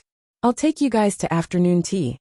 At that moment, the chubby Diao Xiaozhan waved at his club and Yun Jian's club members and walked out of the competition venue. Soon, he came to Yun Jian's side. Although Long Xingyan did not care about Yun Jian, she was still suspicious of the name in Yun Jian's handwriting on the contract. Especially a young girl like her. Why would she sign a contract? There must be something wrong. When Long Xingyan walked over with her club members, Mo Bufan, Diao Xiaozhan, and the others had just arrived at Yun Jian's side and were about to leave the competition venue. At that moment, Yun Jian had just finished signing the contract and put away her pen. Snake. Lizard also took the opportunity to take back the contract. "Hey, wait a minute. The thing you just signed is a contract, right? Can I have a look?" Long Xingyan was interested and reached out to stop Snake, Lizard, from taking back the contract. Long Xingyan did not give face to Mo Bufan and Diao Xiaozhan. However, because of this contract, she felt that Yun Jian was different from Mo Bufan and the others. Therefore, she wanted to get closer to Yun Jian. Even if she did not know Yun Jian well, his tone wasn't too bad either. No. Unexpectedly, Yun Jian rejected her. Snake. Lizard was one step ahead of Long Xinyan. She put away the contract and walked out. So be it. Long Xinyan was stunned. Then she immediately rolled her eyes. At the same time, the corner of her mouth twitched.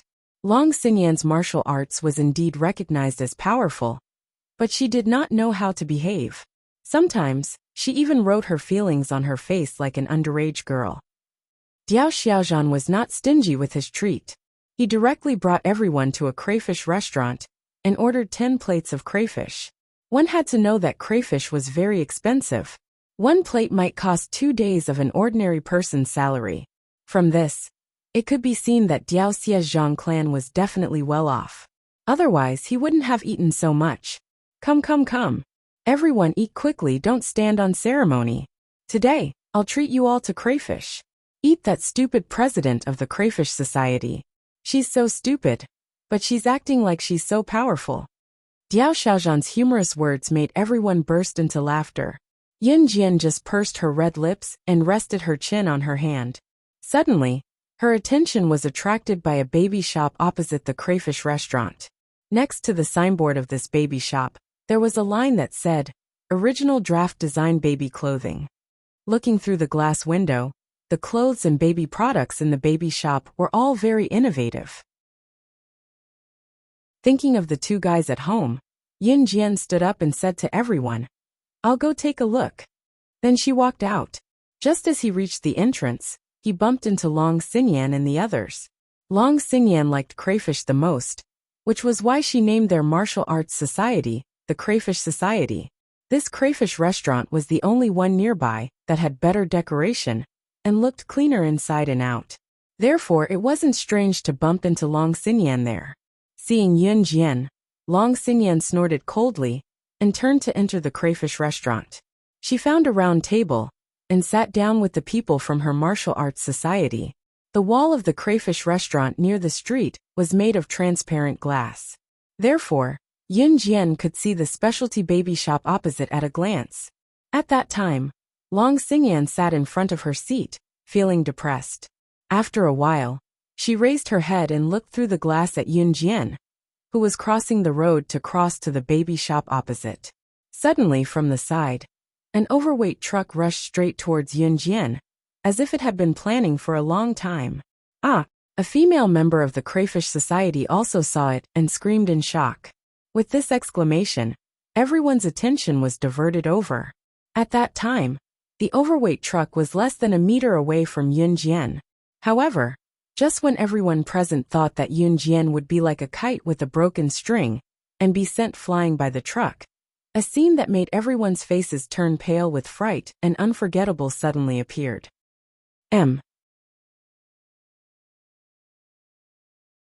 Chapter 25:12. It was an overloaded truck that had suddenly charged toward Yun Jian. Without giving Yun Jian even a second to react, the truck was already right in front of Yun Jian. There weren't many such coincidences in the world.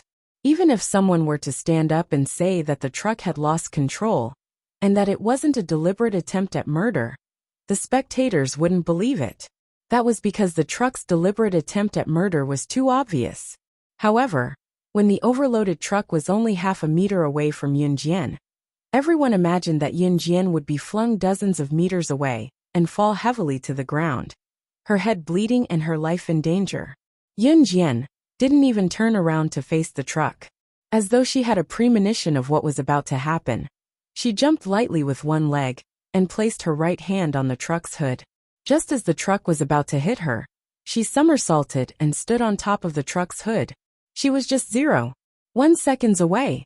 Based on the truck's speed, if Yun Jian had been 0.1 seconds later, the probability of her being seriously injured would have been increased.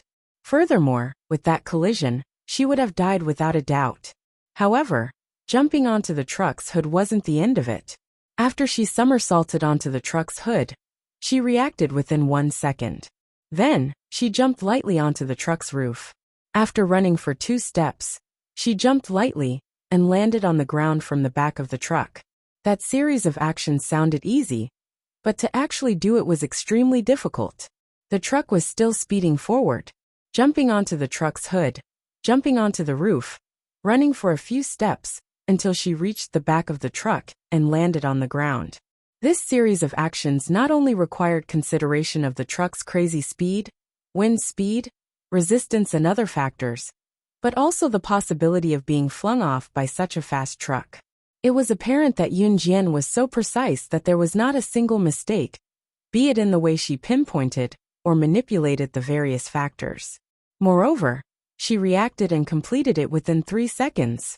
Yes, 3 seconds. Within 3 seconds, Yun Jian completed a series of actions that were almost impossible for ordinary people. He landed steadily on the ground. If it were anyone else, they would have been flung out long ago. Yun Jian, Mo Bufan, and the others were so frightened that their faces turned green. With Mo Bufan taking the lead, they stood up and pushed aside the stool, running out of the crayfish restaurant with their long legs. Mo Bufan and the others did not spend much time with Yun Jian. However, Mo Bufan and the others treated Yun Jian as a true friend, not only because Yun Jian was the president of their martial arts club, but also because she was their friend. They were on the same side. Mo Bufan took large strides. Because he ran too fast, he almost fell. However, he supported himself on the ground and stood up. Ignoring his sprained ankle, he was the first to rush out. Zhou Huntao, Zhou Dun, and other members of Yun Jian's martial arts club also rushed out of the crayfish restaurant crazily. They ran to Yun Jian and asked if she was injured and if she needed to go to the hospital. They were nervous, scared, and terrified because they treated Yun Jian as their best friend. It was a friendship that had nothing to do with love, family, or gender. "I'm fine," Yun Jian said calmly. At this time, the members of the Crayfish Club and the Combat Club also rushed out of the Crayfish restaurant and came to Yun Jian's side. When they saw Yun Jian's extremely calm expression, Long Xinyan, Diao Xuezhan, and the others who were already frightened and terrified of how Yun Jian could be so powerful, were completely stunned. No one was able to recover from Yun Jian's astounding performance for a long time. Chi-bang! At this time, the speeding truck suddenly crashed into a building in front of them. The owner of the truck obviously did not get out of the car to call the police. On the contrary, he failed to hit Yun Jian. After hitting the building, he quickly reversed the truck, as if he was afraid that Yun Jian would find him, and quickly fled. Yun Jian was not injured, which meant that the driver did not escape. However, he drove away. What he did just now was undoubtedly a premeditated murder. Diao Xuezhan, Long Xinyan, and the others had yet to react. At this time, they were staring at Yun Jian in a daze. They saw Yun Jian watching the entire process of the truck escaping. "Oh my God, you just now. How did you?" Long Xinyan was so frightened by Yun Jian that she stuttered. Before Long Xinyan could finish her sentence, Yun Jian saw that the truck had left her sight. Everyone thought that she would be frightened by the scene just now, but she was not scared at all. Instead, she reached out her hand and calmly took out her phone in front of everyone. She made a call and said something that made everyone's faces turn extremely pale. "Lock onto a truck with license plate Liao B. U3616 on the 1st Street of South Road. I'll give you 1 minute. Before it leaves the 1st Street of South Road, blow it up."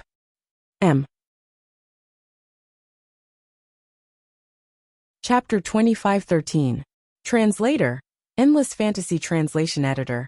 Endless Fantasy Translation, page 1/1. Fire the cannons and blow it up. These simple words stunned Long Xinyan, Diao Xiaozhan, the other members of the Lobster Society and the Combat Society, as well as Mo Bufan and the others who had already seen Yun Jian's strength. Who did you call? Fire the cannons and blow it up. I admit that the truck I saw earlier seemed to have deliberately rushed over to hit you. But you can't just say things like firing the cannons and blowing it up. Long Xinyan was completely shocked by Yun Jian's shocking actions and her unbelievable words. Now that she was talking to Yun Jian, she was a little incoherent.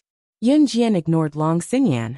After she finished speaking, she hung up the phone. She left Mo Bufan and the others with the words, "Go back and eat first." then walked to the opposite side of the road. In front of the confused crowd, she walked into the baby shop as if nothing had happened. Everyone present had clearly seen how horrifying that scene was. If she was careless, Yun Jian would have died on the spot. If it were a normal girl, wouldn't she have been scared to the point of crying and howling like a ghost or calling the police? Why, when the call was made, not only was it not a call to the police station, but it also used a commanding tone to order the other party to blow up the big truck just now? She's too arrogant. And who was she calling? Did she just blow it up because she said so? Also, why did she walk to the baby shop? Could it be that she has a child?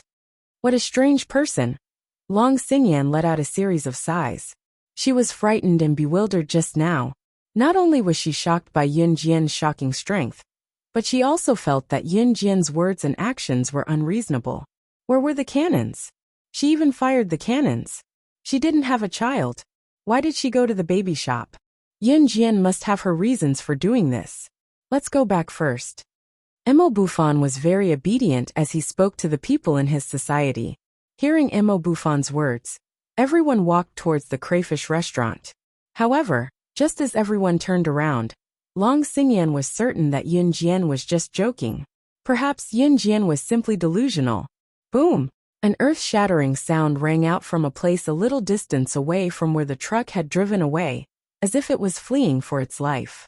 That deafening sound shook the ground a few hundred meters away from the scene. When this loud boom sounded out, everyone's eyes suddenly widened.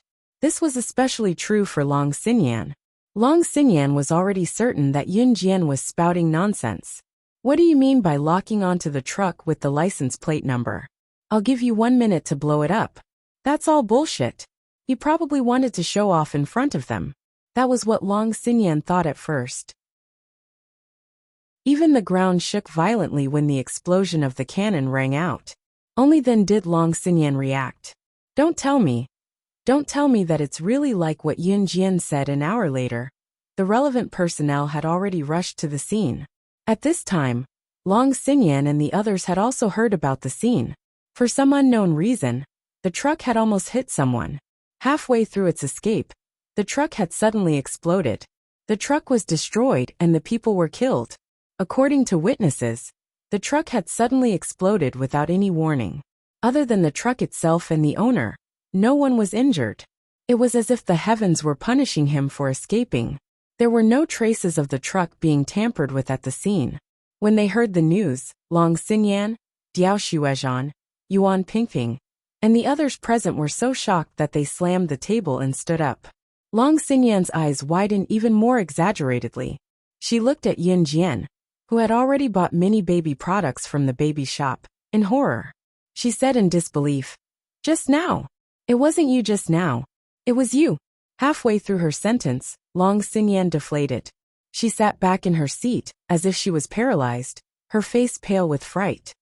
Didn't Yun Jian make a call just now before it exploded? How did it end up? She had a feeling that if she dared to complete her sentence, her ending would not be better than the truck owners. At this moment, just as Long Xingyan was so scared that her entire body was covered in cold sweat, she clearly saw Yun Jian looking at her from the corner of her eyes. She smiled coldly and opened her red lips, saying something that made Long Xingyan's spine go numb. Don't meddle in things that you shouldn't meddle in.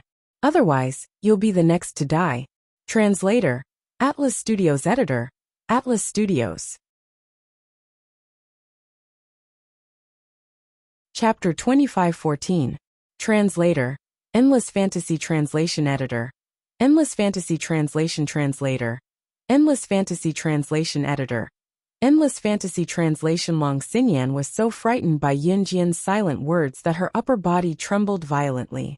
She sat on the bench and almost fell to the ground. Fortunately, Long Xingyan managed to stabilize herself in the end.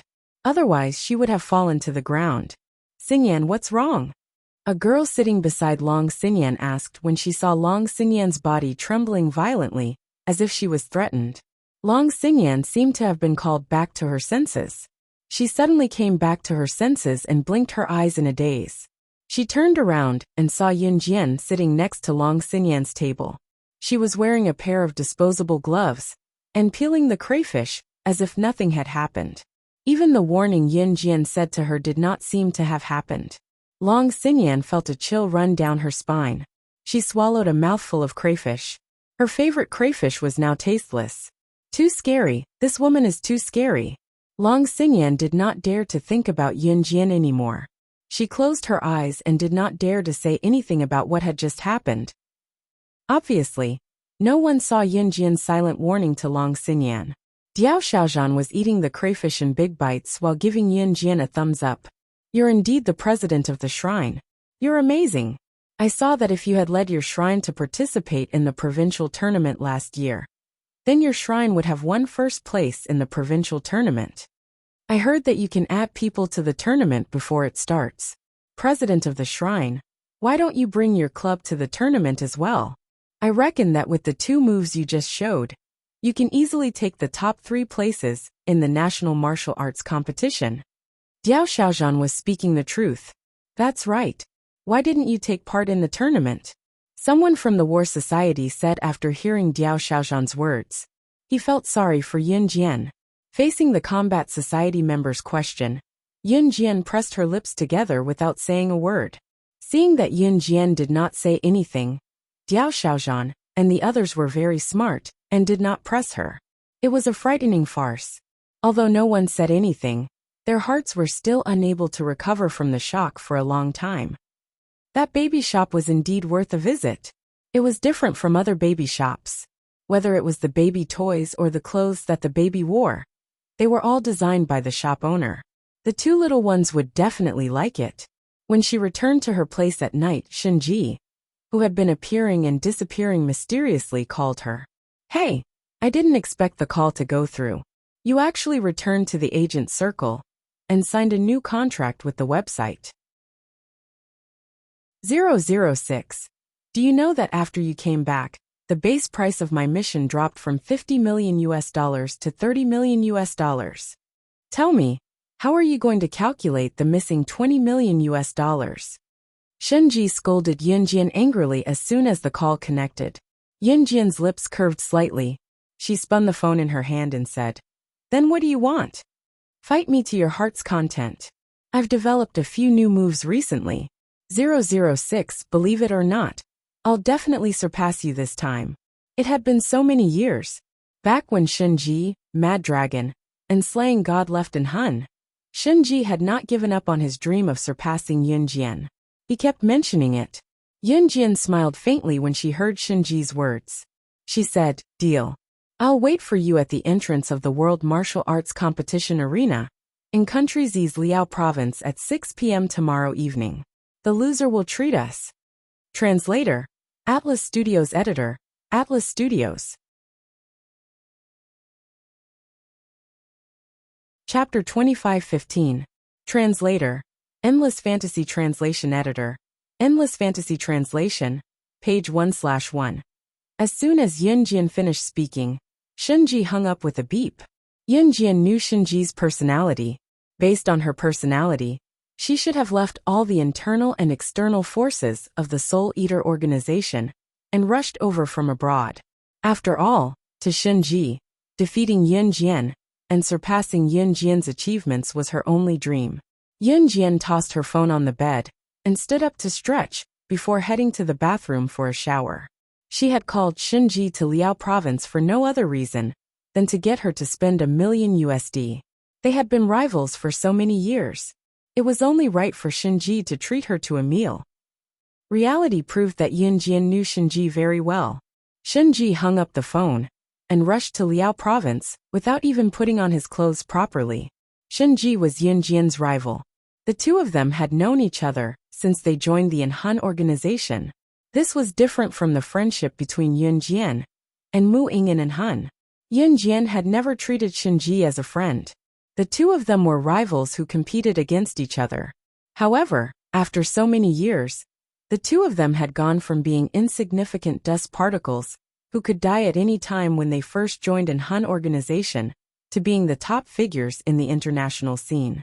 The only thing that didn't change was that they still treated each other as rivals. This was a completely different way of getting along with Yin Jian's snake. Lizard Qingyu and Lan Su. Snake. Lizard, Qingyu, and Lan Su only listened to Yun Jian's orders. Shen Ji, on the other hand, only treated Yun Jian as her rival, someone to surpass. The two of them could climb to this height because they competed against each other.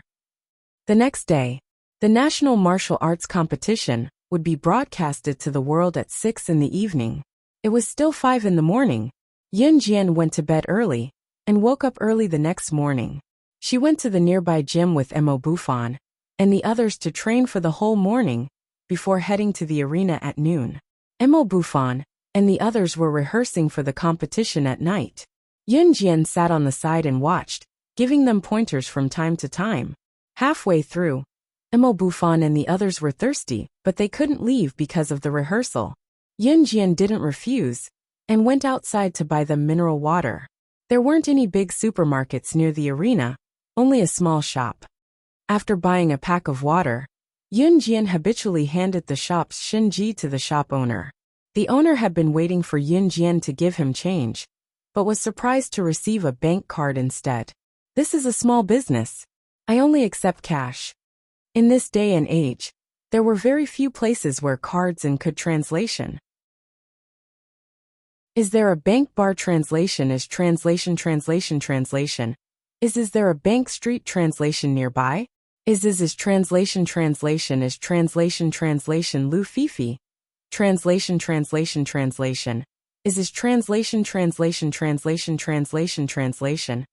translation. Yun Jian accepted the card and was about to withdraw the money.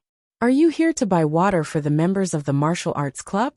We are here to help the organizer buy water for the members of the martial arts club. How about I pay for the water with the money given by the organizer? You can take it first. An elegant male voice sounded. Yun Jian turned her head and saw a handsome, highly recognizable boy about 184 meters tall talking to Yun Jian. Thank you.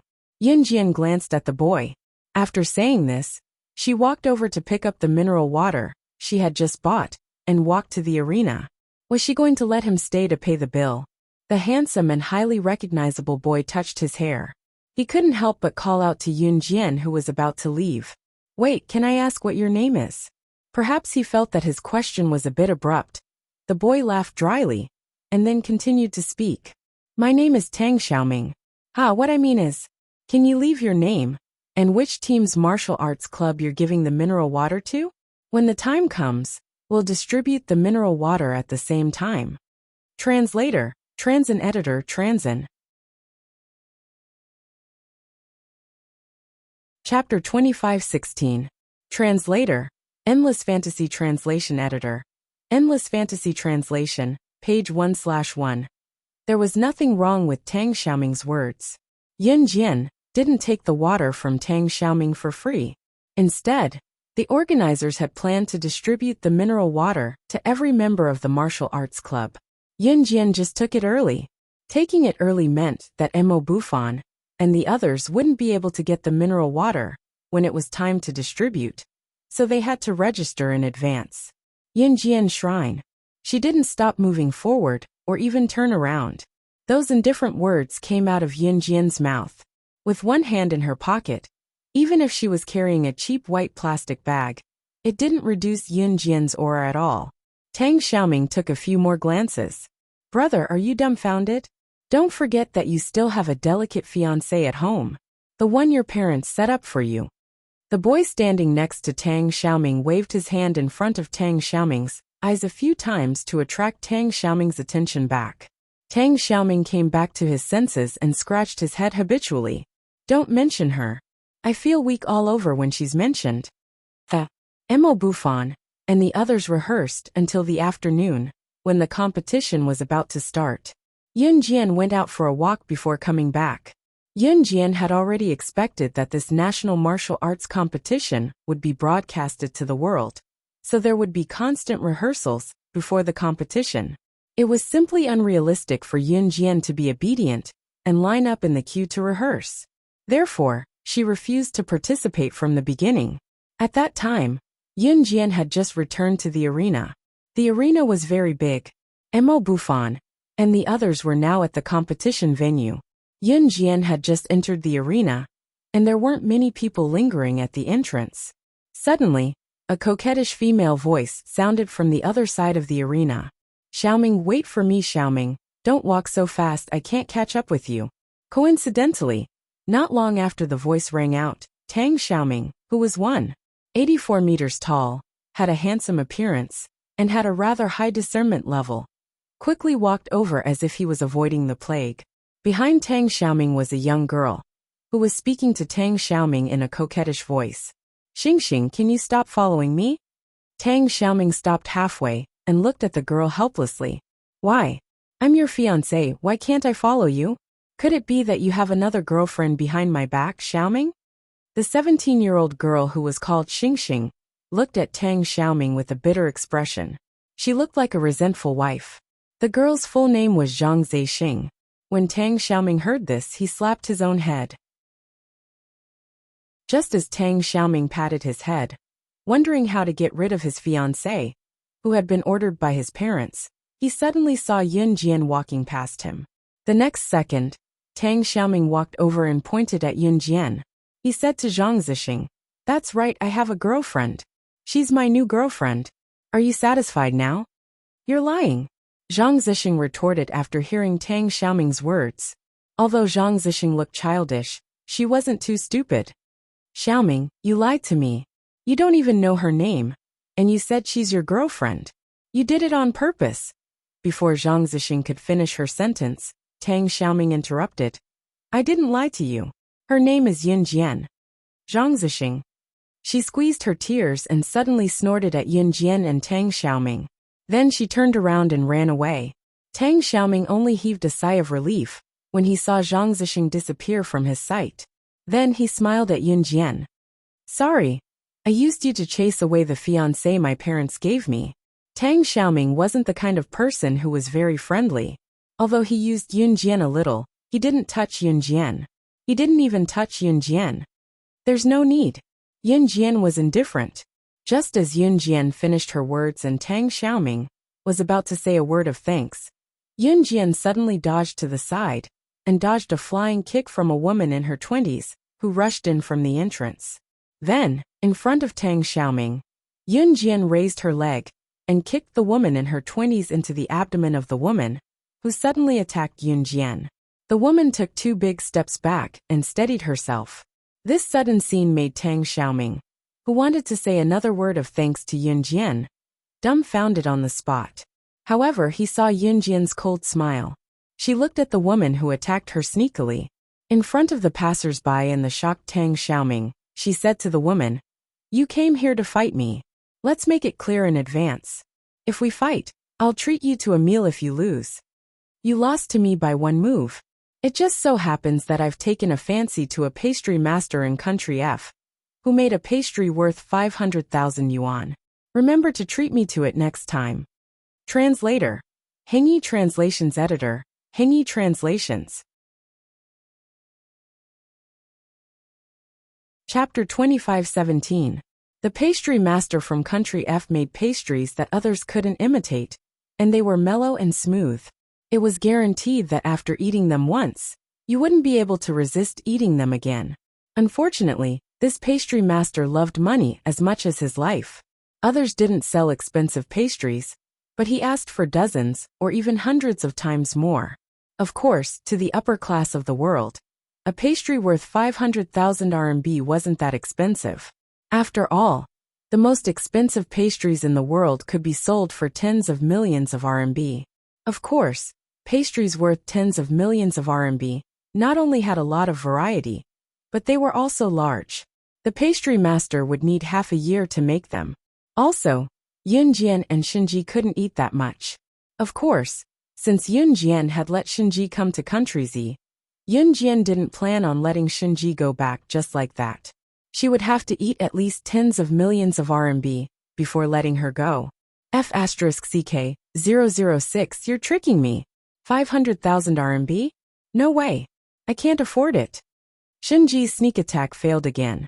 She steadied herself and was the first to refute Yun Jian after hearing her words. Tang Xiaoming was standing next to her.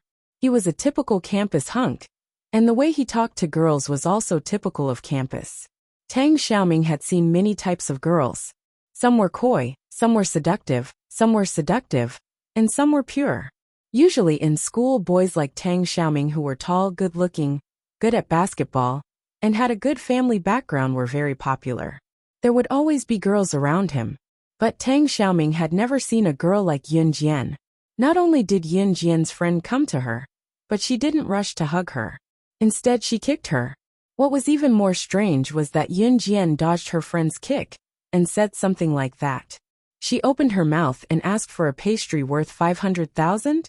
Even Tang Xiaoming, who was born with a silver spoon in his mouth, couldn't say something like that. Because he didn't have the capital to say something like that. What was even stranger was that Yun Jian's friend called her 006. It's okay if you can't afford it. Just then, Yun Jian pursed her lips and spoke again.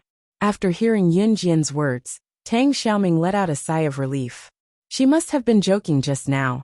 Before Tang Xiaoming could finish his thought, however, Yun Jian's next words shocked him once more. I'll be able to make up for it if I snatch a few more missions from you. Shenji panicked when he heard this. F***ck please, I'll treat you. Shenji squeezed the words out through gritted teeth.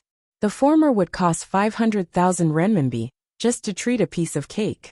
The latter would lose 10 million USD. Even if Shenji was an idiot, he knew what to choose. That's a good boy. Yun Jian narrowed her eyes with a smile. Shenji was speechless. Why did she feel like she'd been set up by someone?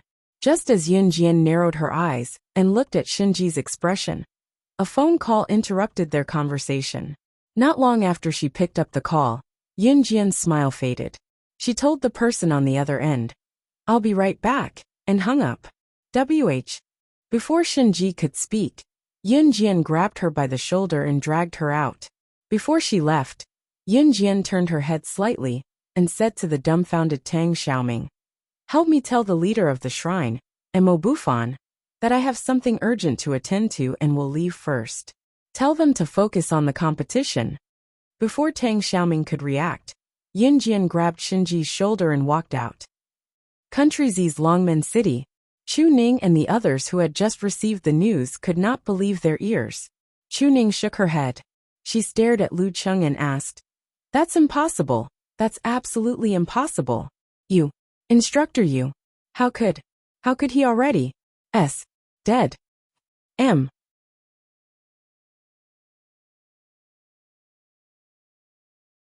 Chapter 2518.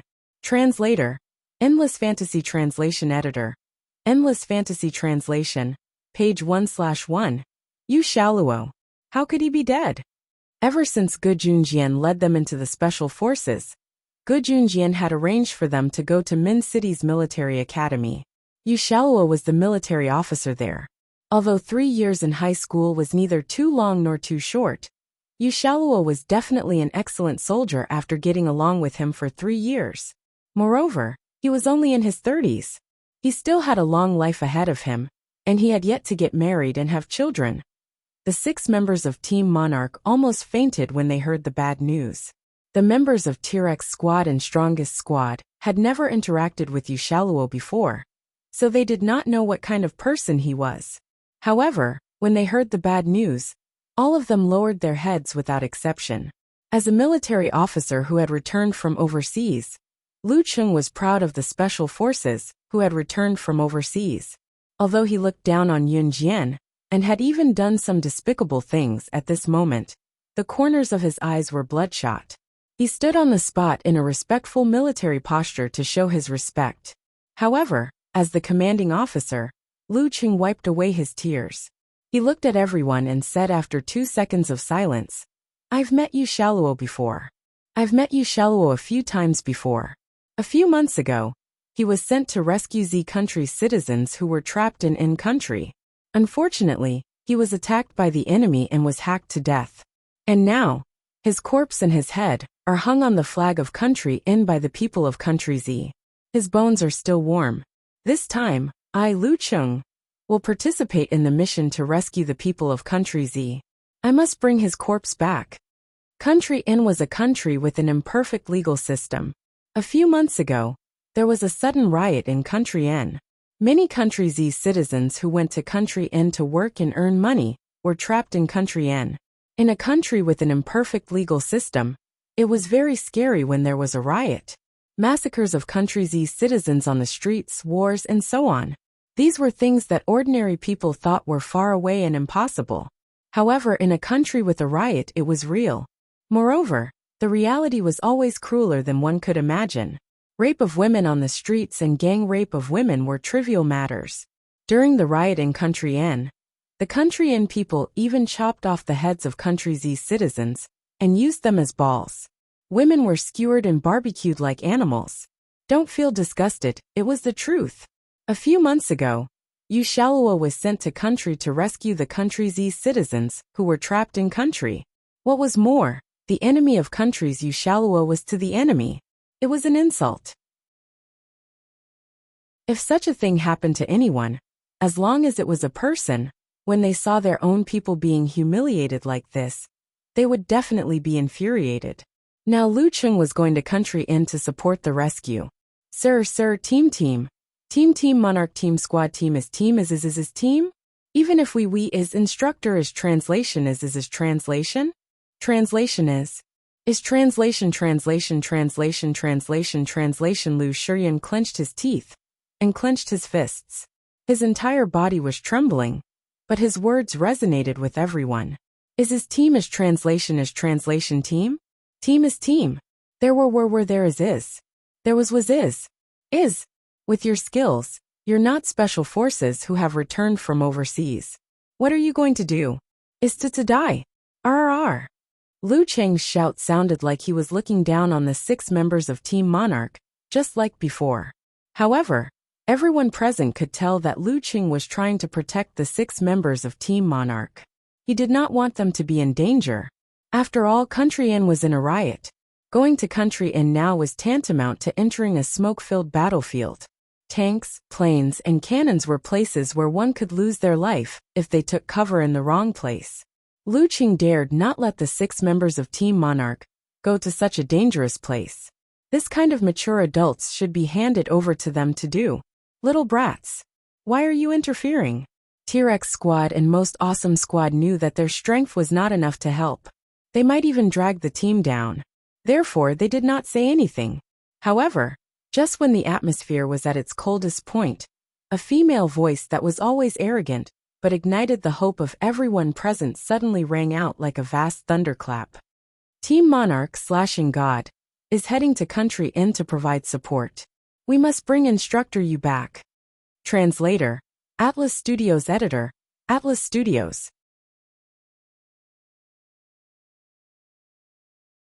Chapter 25:19. Yun Jian's words were like a grenade that exploded on the spot, giving everyone hope for survival. If one were to say that everyone's emotions were at their lowest point at that moment, the future that everyone was looking forward to was replaced by despair. Then, Yun Jian's words were a voice that ignited everyone's fighting spirit and hope. Yun Jianer. Tears streamed down Chu Ning's cheeks the moment she saw Yun Jian. She forced herself to stay calm, but once she thought about it, she could not help the uncontrollable tears that streamed down her cheeks. Retired veteran, Gu Junjian, requests to return to the team and provide support. Just as Yun Jian's words fell, a powerful but irrefutable statement followed by Yun Jian's voice reverberated in all directions. Perhaps there were deserters on the battlefield. Perhaps Lu Cheng used to look down on Yun Jian and the others and did some despicable things. But he would never run away in times of crisis like those deserters on the battlefield. Because that was his duty as a soldier. The moment he saw Yun Jian and Gu Junjian, Lu Cheng clenched his fists again. He pursed his lips and tears rolled down the corner of his eyes. But one could feel the welcome he had for Yun Jian and Gu Junjian. Get ready to assemble with the main force. Let's go. Lu Cheng tacitly agreed to Yun Jian and Gu Junjian's move. The 6 members of Team Monarch did not insist on going, because they knew that they were not strong enough to go to a real battlefield like that. If they went, they might just be a burden. At that moment, the 6 members of Team Monarch once again felt the difference in strength. As a member of Team Monarch, Yun Jian would not be a burden if she went. Their strength was far from enough. They had to work harder. Yu Shalua was Gu Yunjian's former comrade and Gu Yunjian's best friend. Yunjian could tell that although Gu Junjian did not say anything, his heart was bleeding the moment he heard about Yu Shalua's sacrifice. You will never know how many great people have sacrificed their lives for the peaceful, serene, and lawful society that you live in. It is said that you only have one life, but they would rather sacrifice themselves in exchange for a lifetime of peace. There were still many countries in the world that were still at war.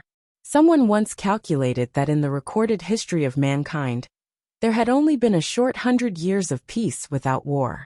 This was a very shocking number. They could gather at the entrance of the military base and set off. They didn't even need to prepare their luggage to go home, because it was still unknown whether they could return safely from this trip to in-country, let alone bring their luggage. Yunjian, Lu Cheng, and Gu Junjian had just reached the entrance of the military base when they saw Shenji still standing there. Seeing Yunjian, Shenji walked over. Seeing Shenji, Lu Cheng was still rational. He said to Yunjian, "Hurry up and let your friend go back. We have to get ready to go." Lu Cheng was doing it for Shenji's sake. After all, a battlefield like this was not suitable for Shenji, because in Lu Cheng's heart, he thought that Shenji was just an ordinary girl who had nothing to do with this. That was all. With that, Yunjian narrowed her eyes. In the next second, Yunjian suddenly placed her hand on Shenji's shoulder, right in front of Lu Cheng, Gu Junjian, T-Rex Squad, Most Awesome Squad, and Team Monarch who came out behind them. She told Shenji something that stunned everyone. "It has been almost 10 years since we were sent to the battlefield together. Are you interested in going to the battlefield with me again, and killing everyone? If you want to chat about Campus Rebirth, the strongest female secret agent with more like-minded people, follow me on WeChat. Talk about life, find friends." Chapter 2520. Translator. Endless Fantasy Translation Editor. Endless Fantasy Translation Translator. Endless Fantasy Translation Editor. Endless Fantasy Translation. When Yunjian, Shenji, and Mad Dragon were in Anhun, they stood out from the other assassins trained by Anhun.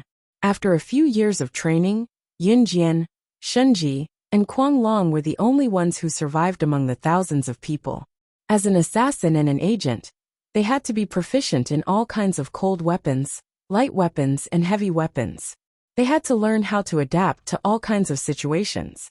Because they had to go on all kinds of missions, they had to come into contact with a lot of things. If they wanted to successfully complete their missions, they had to learn all kinds of weapons. Not only did they have to understand how to use the weapons, they also had to be able to use them, as if they were real. In other words, they had to be very familiar with the use of the weapons. And the best place to practice using all kinds of weapons in the world was the battlefield. In this world, many countries were at war. Back then, Yunjian, Shenji, and Mad Dragon were thrown into the battlefield of a country and were forced to learn all kinds of combat skills. Planes, cannons, tanks, they were all proficient in them. Because only by learning how to use all kinds of weapons could they have a chance of surviving. That was why Yunjian said, "It's been almost 10 years since we were sent to the battlefield together." Perhaps in the ears of the surrounding people, this sentence seemed to be something inconceivable and non-existent. But to Yunjian and Shenji, it was as simple as eating and sleeping. Officer Lu Cheng, as well as the members of T-Rex Squad, Strongest Squad, and Team Monarch, who had come out to send them off, were all stunned. "God Slayer, you've been on the battlefield together?" Dong Lijia of the Strongest Squad looked at Yunjian and Shenji and asked in a daze. Dong Lijia was now deeply grateful to Yunjian. When she heard Yunjian's words, she was only stunned for a moment. She didn't mean anything else. Dong Lijia, on the other hand, was tightly holding the hand of Zhu Ao, the leader of the Strongest Squad. Luckily, Zhu Ao wasn't a heartless person. Last time, Dong Lijia had given him her virginity and was saved by Yunjian. He was dating Dong Lijia now. "Not only have we been on the battlefield together, but we've also gone through the Amazon forest and swept through the Sahara Desert together. We've been to many places." Hearing Dong Lijia's words, Shenji laughed. She put an arm around Yunjian's shoulder and looked at Dong Lijie innocently. It wasn't until Yunjian's sharp eyes glanced over that Shinji retracted his hand. So are you interested? Yunjian's question rang out again, as if she was repeating it. Yes, yes, yes. I'll go wherever you go, Shinji said immediately. As soon as he said this, everyone felt that Shinji and Yunjian's friendship was indescribably good. Lu Cheng was worried about Shinji, but Shinji was Yunjian's friend. He shouldn't be weak. Since you are friends, remember to take care of each other when you enter the battlefield. The battlefield is not a game. When Lu Cheng said this, he was very serious. Chu Ning, Chu Xiangnan, and the others all looked expectantly at Yunjian. Just when everyone thought that Yunjian and Shinji were close friends, Yunjian and Shinji looked like they were close friends. Shinji suddenly clicked his tongue, and then mercilessly mocked her in front of everyone. Friends? Who's friends with her? 006, and I will always be enemies. 006, you have to be careful. Don't get blown up by my sneak attack. Haha. Translator. Hengyi Translations Editor, Hengyi Translations. Chapter 25-21. Page 1/1. Hearing Shinji's words, everyone was shocked. Not friends? Then why do you know each other so well? Who are you trying to fool? When the people present heard Shinji's words, their faces froze and they cried out in surprise. Yeah, if they're mortal enemies, why do you know each other so well? If they're mortal enemies, wouldn't you want nothing more than to cut each other into pieces? After the last mission, Zhuao had matured a lot. After hearing Shinji's words, he paused for a moment, then spoke up. You don't look like a bad girl. If she really wanted to do something bad, she wouldn't have told him directly that she was going to attack him. Lu Cheng didn't understand Shinji. He pinched his temples as he spoke. Not friends. Why does she know each other so well? What a strange girl. At that moment, Yunjian pursed her red lips in front of everyone.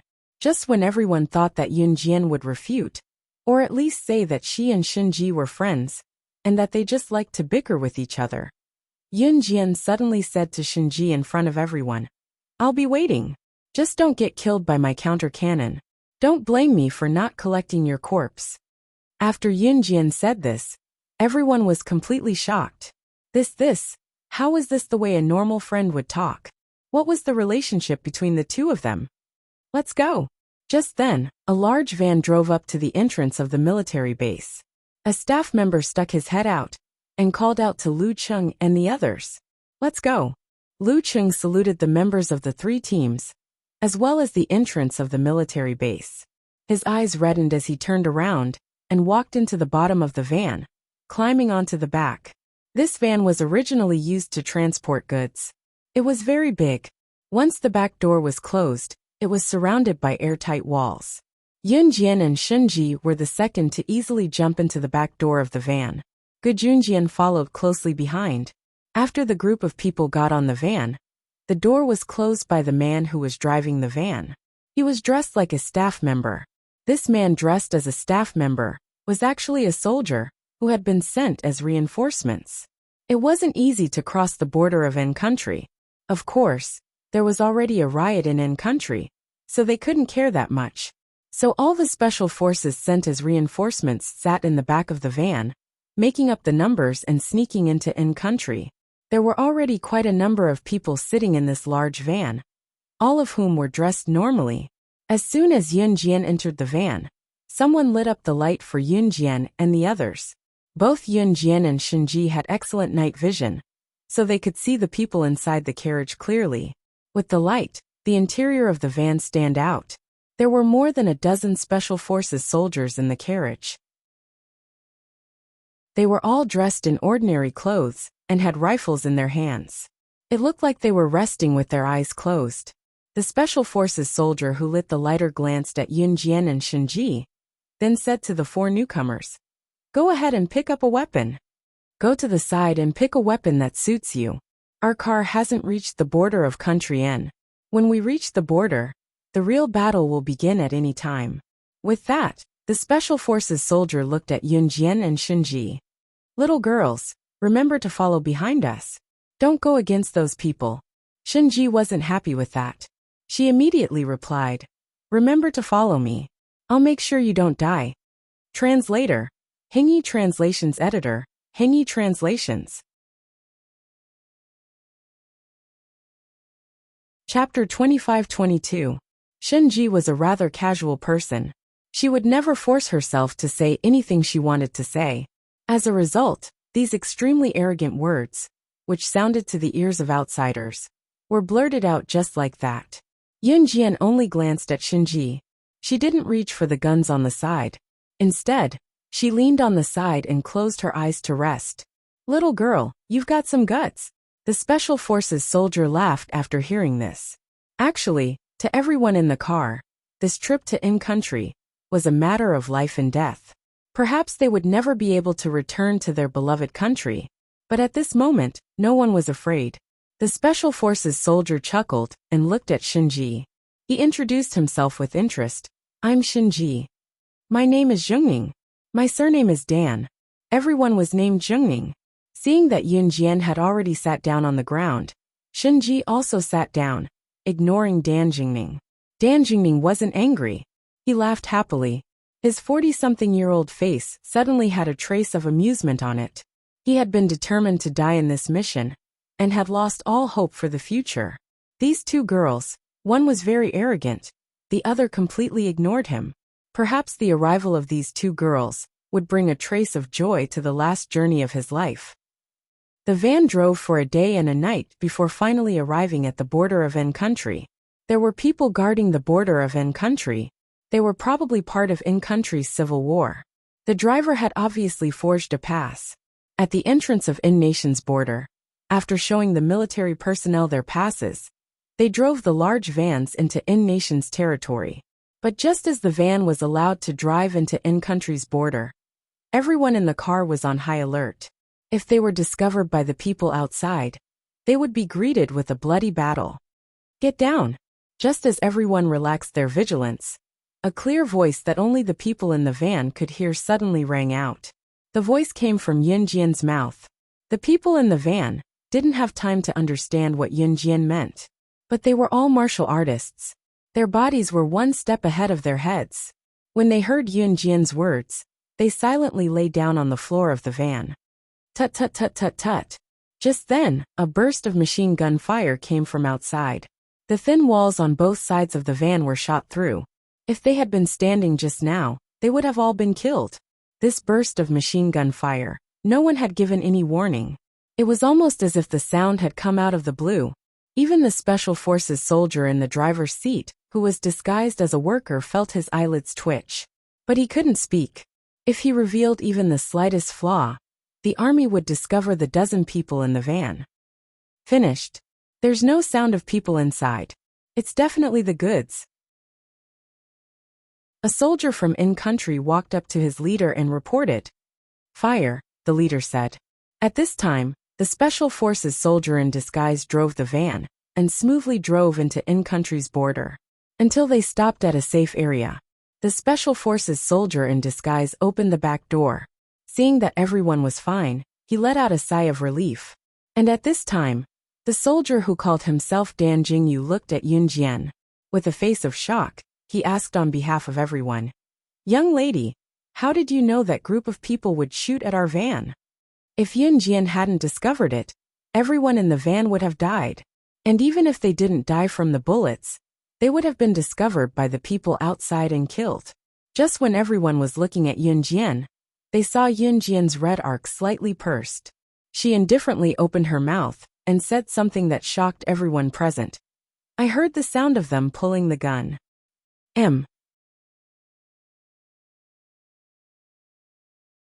Chapter 25-23. When Yunjian finished speaking, everyone present was shocked again. The sound of the gun being pulled, and the gun being prepared to fire was very subtle.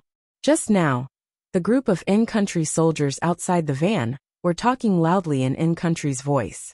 Yunjian was actually able to hear the person outside pulling the trigger to fire a round inside the van, to check if there was anyone inside in the shortest time possible despite the disturbance. Yunjian's ears were so sensitive. You can even hear that. Dan Jingyu's eyes widened as he looked at her with a face full of horror. Yun Jian nodded. All right, let's go meet up with our own people and discuss the plan. At this time, the Special Forces soldier disguised as a staff member wiped his sweat and closed the back door of the van. He walked back to the driver's seat and continued to drive. After that, they didn't encounter such a frightening situation again. At this time, the group had already been sent to an extremely remote place. This was the hiding place of the Z countries people who came to N countries' aid. At the same time, there were many Z countries' ordinary refugees hiding here. They couldn't return to their home country because they came here to work and earn money. A few months ago, there was an internal riot in N country. N countries' forces began to madly slaughter Z countries' people. Some Z countries' people were even beaten up by N countries' people with sticks until their heads were bleeding. Even blood directly gushed out from their brains. Among the Z countries' people hiding here, some had unfortunately lost their parents. There were also some who were chased by N countries' people and were stabbed several times, but stubbornly found a place to hide. In the end, they were rescued by Z countries' people who came to help. When Yin Jian walked in, she saw many wounded people. A few Z countries' female military doctors were treating their wounds. Among these Z countries' female military doctors, there was a female military doctor with very smooth skin and very beautiful looks. However, she was indeed wearing very simple rough clothes. She walked towards the Special Forces soldier, who disguised as a staff member, and brought them into N country. Zhang Hang, you know that we don't have enough military doctors, so you brought us 2 new military doctors? The beautiful female military doctor glanced at Yun Jian and Shinji, then nodded at Yun Jian and Shinji. Then she spoke to the person disguised as a staff member. The staff member disguised as a Special Forces soldier, the man named Zhang Hang, heard the female military doctor's words and reached out to scratch his short hair. Then Zhang Hang shook his head and said to the female military doctor, No, they're here to help us fight. What he meant was that Yun Jian and Shinji weren't here to be military doctors. The female military doctor was stunned when she heard this.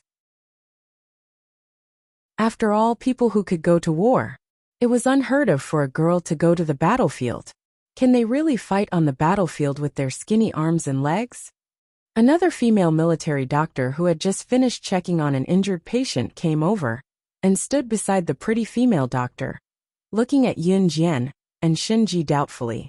Just now this little girl saved a whole car of people. Dan Jingyu couldn't help but say. Hearing this, the female military doctors and the group of injured people all blinked in shock. We don't have enough weapons. Now we need to go out and get some guns from the inn people, Zhang Hang said. Zhang Hang was about to tell Yun Jian and Shinji to stay here for a while.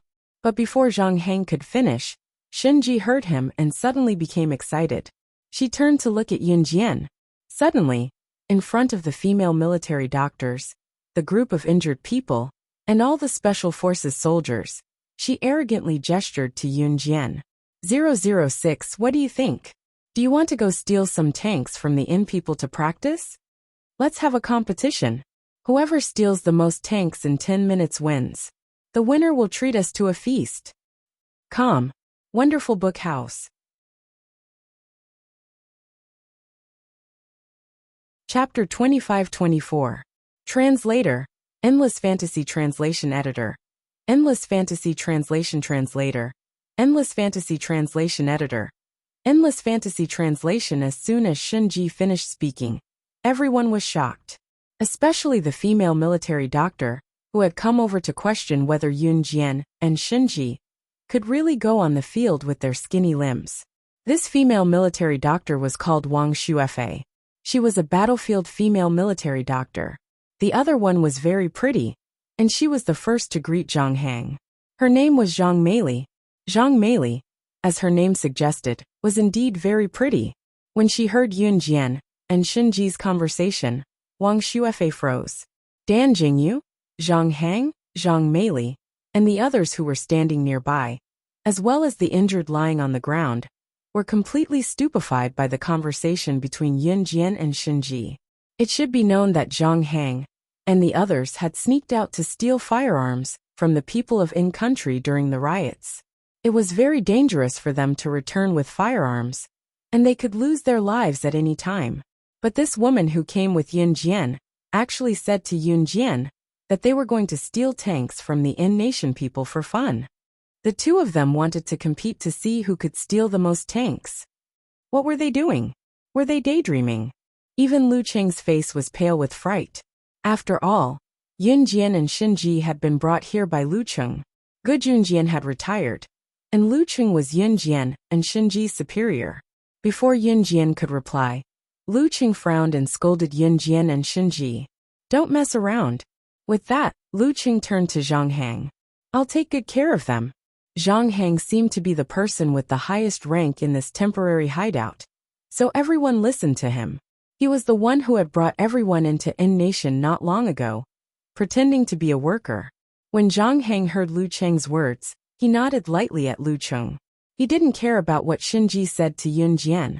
He waved at the people holding rifles and let everyone out of the hideout. Xin Ji had always been a man of his word. He didn't take Lu Cheng's words to heart. Instead, he walked over to Yun Jian, grabbed Yun Jian's shoulders, and was about to lead her out. Then it's settled. The winner pays. Xin Ji didn't care about what the others thought. But just when everyone thought that Yun Jian would agree, Xin Ji said, Yun Jian. With a smack, Yun Jian slapped Xin Ji's hand off her shoulder and crossed her arms over her chest, looking at Xin Ji in disdain as she spoke in front of everyone. Are you trying to trick me? The winner pays. Xin Ji. If Yun Jian didn't win, Xin Ji would claim that she was the one who beat Yun Jian. And if Yun Jian won, she would have to pay. Xin Ji was really good at scheming, but she found out. Then I won't go. Xin Ji saw that her scheme had been discovered and turned to leave. Yun Jian didn't stop her. Where is your friend going? It's dangerous outside. Your friend is so pretty. If she meets in-nation people then. Zhang Meili was kind. She quickly walked over and asked Yun Jian. Xin Ji was the kind of person who showed her fierceness on her face. Yun Jian was the kind of person who hid a knife behind a smile. Zhang Meili didn't dare to ask Xin Ji directly, because her expression looked fierce. She turned to Yun Jian. Yun Jian heard this and pursed her lips. Before Yun Jian could say anything, Xin Ji heard Zhang Meili's words. She turned around and spoke in front of everyone who thought that she and Yun Jian were good friends. Friends. 006, and I will always be enemies. 006. I promised you to come to the battlefield to compete with you. Just you wait. Translator. Endless Fantasy Translation Editor. Endless Fantasy Translation.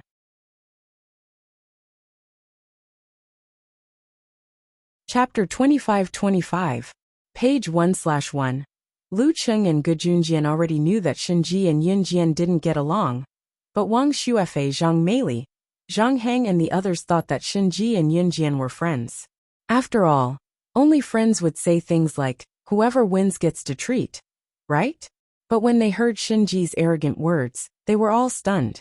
Before they could recover, Yun Jian stretched out her thumb and brushed it across her red lips. She smiled playfully. Then, in front of everyone, she suddenly spoke to Xin Ji, who was leaving the hiding place. She used words that were several times more arrogant than Xin Ji's. 095, I accept your challenge. But before that, don't die on this battlefield, or I won't collect your corpse. 095 was Xin Ji's number. The two of them had always called each other by their numbers in Han. Hearing Yun Jian's words, everyone was stunned again. After all, Yun Jian and Xin Ji's words and actions, as well as the way they talked, were very unusual. Not only did they call each other by numbers, but they also refused to admit that they were friends. How could friends be like this? And Xin Ji's murderous aura was fierce, as if she was determined to fight Yun Jian to the end. It was as if she would never be satisfied until she defeated Yun Jian. Hey, I love hearing that. Xin Ji suddenly smiled a hair-raising smile. In the next second, she disappeared from her hiding place. Lu Cheng and Zhang Meili didn't even have time to call her back before she was gone. When Zhang Meili finally reacted, her expression changed. She immediately shouted at Yun Jian. Your friend went out. You didn't stop her? This morning, a woman was gang raped on the streets. And country is in chaos right now. It's not as simple as you think. Hurry up and get your friend back. Zhang Meili didn't dare to go out herself. This hiding place was very well hidden, at least for now. In country's people wouldn't be able to find this place. But recently, Zhang Hang had also discovered that in country's forces were moving towards this place. In a few more days, their hiding place here would become unsafe. They had to find a new hiding place and move their hiding place in time. Otherwise, if they were discovered by the forces of N country, they would probably die without a burial place. Zhang Meili was pretty, and there were so many N country people outside. She didn't dare to chase after Shinji, so she could only say this to Yunjian. Zhang Meili meant well. After all, normal people wouldn't say such things to Yunjian at a time like this. Since Meili had spoken, it was time for Yunjian would go find Shinziz's. Contrary to everyone's expectations, Yunjian merely pressed her lips together. She had no intention of going out to look for the man. Instead, she went to the stairs and sat down in front of everyone, not minding the filth. She closed her eyes and said, "I'm sorry. Just let her leave. She won't die anyway." The way he said it, when everyone heard this, they were even more stunned. "You, how can you be so vicious? Even if she's not your friend, she should be someone who came with you. How can you do this?" Wang Xuefei didn't like Yunjian and Shinji at first. The two girls were actually here to support the battle. Now that she heard Yunjian's words, she was even more pissed. Before Wang Xuefei could finish, however, Yunjian spoke before her. What she said struck fear into everyone's heart. "Don't worry. With her strength she won't die. She won't die on the battlefield. If she dies, she'll die by my hands." Translator. Hengyi Translations Editor. Hengyi Translations. Chapter 25-26. Translator. Endless Fantasy Translation Editor. Endless Fantasy Translation, page 1/1. When they heard Yunjian's first sentence, everyone thought that Yunjian and Shinji were just sharp-tongued, but they actually had a good relationship with each other. It was the kind of person who had a sharp tongue, but both of them treated each other as their best friends. However, when they heard Yunjian's next sentence, everyone lost their composure. What did she mean by "if you die, you'll die by my hands"? Everyone was stunned when they heard Yunjian's words. Especially Wang Xuefei. She couldn't refute Yunjian's words. Yunjian wasn't lying. Shinji was almost invincible in this world, except for Yunjian. Only Yunjian had the ability to send Shinji to his death. "I know that girl. She's very powerful, so don't worry about her," Gujunjian spoke up. Gujunjian didn't actually know Shinji. However, he knew that he already knew Yunjian's identity. She was slaying God, the #1 secret agent in the world. This meant that Shinji, who was by Yunjian's side, must have a powerful background as well. People like Yunjian and Shinji wouldn't die here so easily. Especially people like Yunjian and Shinji. The treatment they received in the past was probably much crueler than what they received on the battlefield. Moreover, Yunjian knew Shinji very well, so Gu Yunjian's words were purely to help Yunjian cover up her lie. When they heard Gu Yunjian's words, everyone silently agreed and kept quiet. After all, no one had forgotten their original intention of coming here. Those who were present did what they were supposed to do, and those who had nothing to do closed their eyes and rested, because there was no telling when a fierce battle would break out. At night, Zhang Hang and the rest returned from outside. The people who followed Zhang Hang out were more or less armed. It was obvious that they had taken these guns from the in-nation people. At that time, after Zhang Hang and the others entered the hiding place, a few people behind them supported a more seriously injured person into the hiding place. The people who went out were more or less bruised. The people who were quickly helped in later were the most seriously injured. Both of his legs were hit by bullets. "Quick! Quick! Take a look at his injuries!" Zhang Hang shouted at the female military doctors with a wretched expression. Hearing this, Wang Xuefei was the first to rush forward. Although Wang Xuefei was very doubtful of Yunjian and Shinji's strength, she was still very responsible. But just as Wang Xuefei was about to disinfect the wound and remove the bullet, a clear female voice rang out before she could. It's easy to get infected if you clean the wound directly. Wang Xuefei was stunned when she heard the crisp female voice. When she saw that it was Yun Jian, she cast a sidelong glance at her. Do you know medicine? Aren't you here to support the battle? If Yun Jian was also a female military doctor, Wang Xuefei wouldn't have doubted it. But Yun Jian was a special forces soldier. She was here to support the battle. How could she know medicine? But while Wang Xuefei was still in shock, Yun Jian had already taken out a certificate from her trouser pocket and threw it in front of Wang Xuefei. She looked ahead indifferently and didn't even look at Wang Xuefei. Just like that, she walked toward the injured person. At the same time, everyone's eyes widened. This is the certificate of a top international medical expert. There is a seal on it. His wounds must be treated immediately, or there will be a risk of amputation. Please make way. Translator, Atlas Studios Editor, Atlas Studios. Chapter 25-27. Yun Jian didn't reveal her identity as the Hand of Death. She didn't want to cause trouble. Yun Jian had specially prepared this international top medical expert certificate just in case. Sure enough, when they heard Yun Jian's words, the people who were about to scold Yun Jian for causing trouble all widened their eyes. International top medical expert certificate? This thing wasn't that easy to obtain. To obtain this thing, one had to be an international top medical expert. Wasn't she here to support the battle? How could she have such a thing in her hands? After hearing Yun Jian's words, everyone present was dumbfounded. By the time everyone came back to their senses, Yun Jian had already replaced Wang Xuefei and walked to the injured team member. Holding a scalpel, she cleaned the scalpel in the fastest way possible. Following a very standard and skillful knife technique, she removed the bullet from the injured team member and cleaned the wound. 10 minutes later, the surgery that would have taken a few hours was completed by Yun Jian, just like that. At the same time, Yun Jian tied 2 bow ties around the wound on the team member's legs. At that time, everyone had yet to recover from their shock. Change the dressing on time. I'm going to rest. At this moment, Yun Jian stepped on the edge of the certificate that she had just thrown on the ground. Her foot sent the certificate flying into the air. She gently reached out her hand and grabbed the document without even looking at it. She didn't even bend her back. She stuffed the certificate back into her trouser pocket and walked away after saying this. Seeing this, Zhang Heng heaved a sigh of relief, but at the same time, he looked in the direction Yun Jian had left in for a few seconds. He had already cursed it several times in his heart. Damn it, where did this talent come from? He actually met her. However, Zhang Heng didn't say anything else. The next day, Yun Jian was woken up by the commotion at the scene. She wasn't in a deep sleep, so she woke up quickly. She stood up and went downstairs.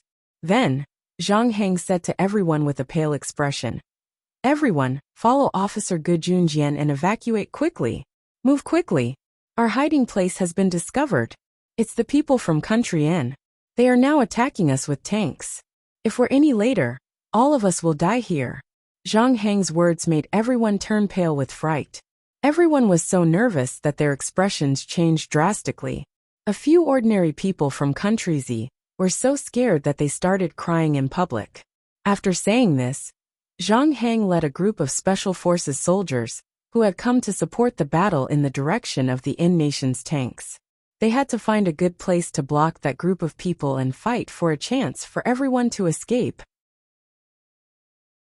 By the time Zhang Heng and the others arrived at the scene, the people from Country N had already started to drive their tanks over while firing their cannons. Firearms were completely useless against tanks. "Captain, what should we do?"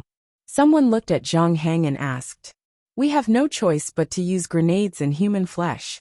Zhang Heng clenched his fists and gritted his teeth. The bottom of the tank was the fatal point. If he wanted to blow up a tank, he would have to rush to the bottom of the tank with a bag of explosives and use his own death in exchange for the destruction of the tank. And now there was no other way. Just when everyone had lost the confidence to survive, They could only stall for a little bit of time, so that the people behind them could escape quickly. However, one of the enemy's tanks suddenly changed direction. Then with a boom, this tank suddenly helped them and bombed Country N's tanks. This was definitely a shocking scene. But just as everyone present was shocked by the scene in front of them, they couldn't believe that the enemy's tank would suddenly bomb their own tank. Zhang Heng suddenly looked into the distance. He remembered that when he came out, he seemed to have seen Yun Jian not leave with the main group. Instead, she followed them here. But now she was nowhere to be seen. His pupils suddenly widened, and in front of everyone he was shocked. That tank, it's her. It's her. She really stole the N-Nation's tank. If you want to talk about campus rebirth, the strongest female agent, with more like-minded people, follow excellent reading literature on WeChat. Talking about life, looking for a confidant.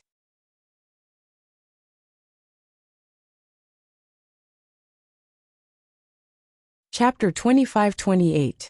Translator. Endless Fantasy Translation Editor. Endless Fantasy Translation. Page 1/1. Many colors flashed across Zhang Heng's face at this moment. However, from the colors in his eyes, one could tell that he was deeply shocked by what was happening in front of him. Captain, you're saying? Even the group of special forces beside Zhang Heng, who were also dressed like ordinary refugees, but carrying guns in their hands, who had come all the way from Z country to provide support, widened their eyes in surprise when they saw the enemy tank in the distance suddenly helping them fight against their own tank. Gu Junjian led everyone to retreat from the rear, while Lu Qing followed Zhang Heng and the others to defend against the attack of the N-Nation people. This was the original arrangement. At this time, after Lu Qing heard Zhang Heng's words, his pupils suddenly widened to the maximum. He stared at the tank that suddenly helped them to bombard the N-Nation people, and said in shock, "Could it be her? It's really her. It's the killing god." Boom, boom, boom, boom. In the next second, Lu Cheng's words were drowned out by the explosions of the tanks that had suddenly turned around to attack them. If a tank wanted to turn, it would be a little cumbersome. Of course, it would vary from person to person. It was just like driving a car. Some people were nimble when driving a car, and could even drive through a distance of 1 millimeter. However, some people were clumsy when driving a car, and might even crash into the wall when the rear of the car was still a few meters away from the wall behind, because of a miscalculation. Driving a plane, a ship, and a tank was the same as driving a car. Of course, most people who drove a tank would not be able to drive as agility as a car. After all, even the lightest tank weighed a few tons or dozens of tons. Of course, this was only true for most people. For Zhang Heng, Dan Jingyu, Lu Cheng, and the others who had just laid down in their hiding spot and prepared to fight to the death with the N-Nation people who had tanks, they were not only shocked by how the tank was robbed by Yun Jian. What was even more frightening and shocking was the operating skills of the tank in front of them. The N-Nation people sent 7 tanks to attack them. One of them was hijacked, and it was 6 tanks against 1. However, the tank that was hijacked by Yun Jian moved the tracks on both sides of the tank fiercely in the opposite direction. After the tank made a half turn, it immediately stopped and directly shot one of the tanks. After that, the tank that Yun Jian had hijacked flew forward, taking advantage of the few seconds when the other tanks had yet to react to why their own tank had suddenly attacked them. They hesitated about whether to counterattack. Boom, boom, boom. A series of explosions rang out. The remaining 5 tanks were blown up one after another in front of the enemy commander. Hat, hat, hat. What's going on? You're crazy. Was he crazy? Quickly bomb this tank. He was crazy. Helping the enemy bomb us? He's crazy. At this moment, the enemy commander retreated with a frightened expression. His body trembled as he shouted out these words. He thought that there was something wrong with the tank driver on his side. However, just as the enemy commander thought that there was something wrong with the tank driver on his side, the enemy troops carried explosives on their backs and were ready to rush to the bottom of the tank and blow up the tank's tracks at any time. However, just as the enemy was about to take action, the top door of the tank opened. A petite figure jumped out of the top door of the tank in front of the enemy commander. The local commander, who originally thought that something was wrong with his pilot, saw this petite figure and was so frightened that his expression changed abruptly. With a trembling voice that could be heard by Zhang Hang and the others, he said in a trembling voice, "What's the matter? It's a woman. What's going on? How could it be a woman? When did she replace our driver and sneak into the tank? It's too terrifying. This woman. Too terrifying." Translator, Atlas Studios Editor, Atlas Studios.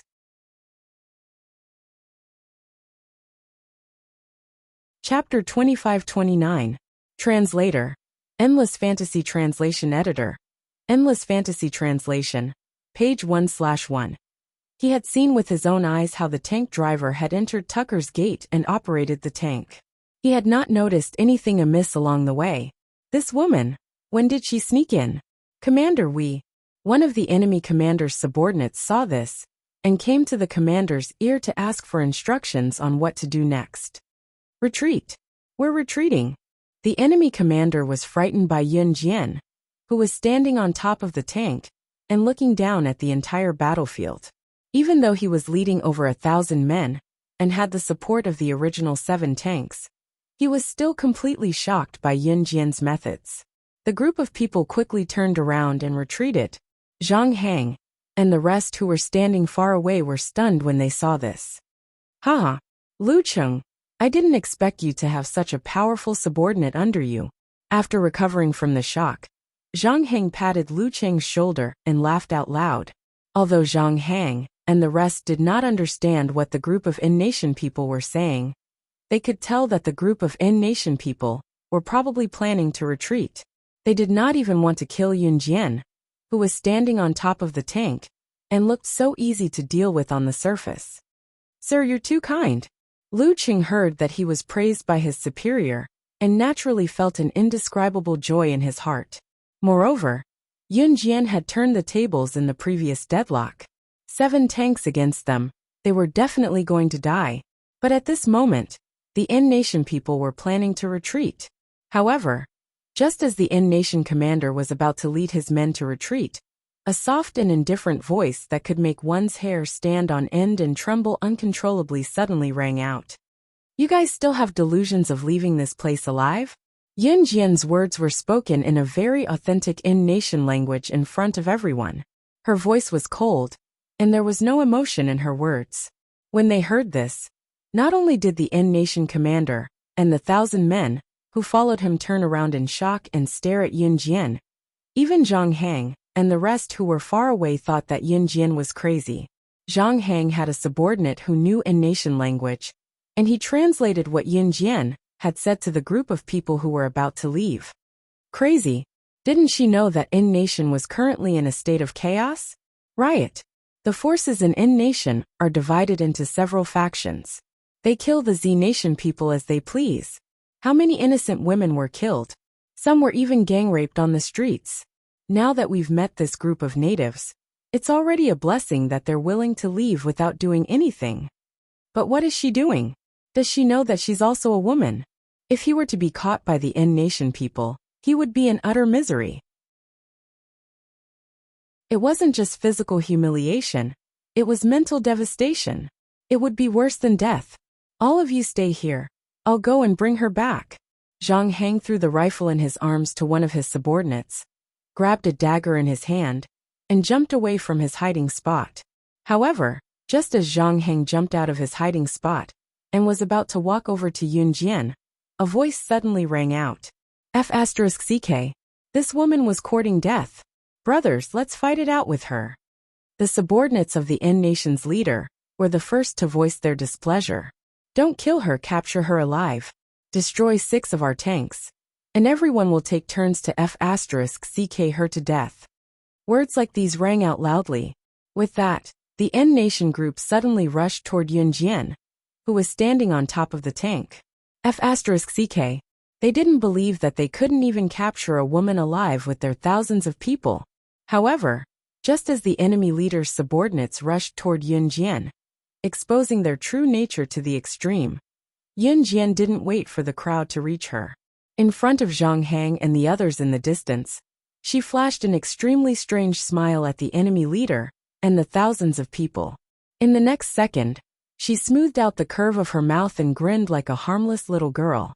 Suddenly, she waved gently at the enemy leader and the thousands of people. Time's up, farewell everyone. Translator, Atlas Studios Editor, Atlas Studios.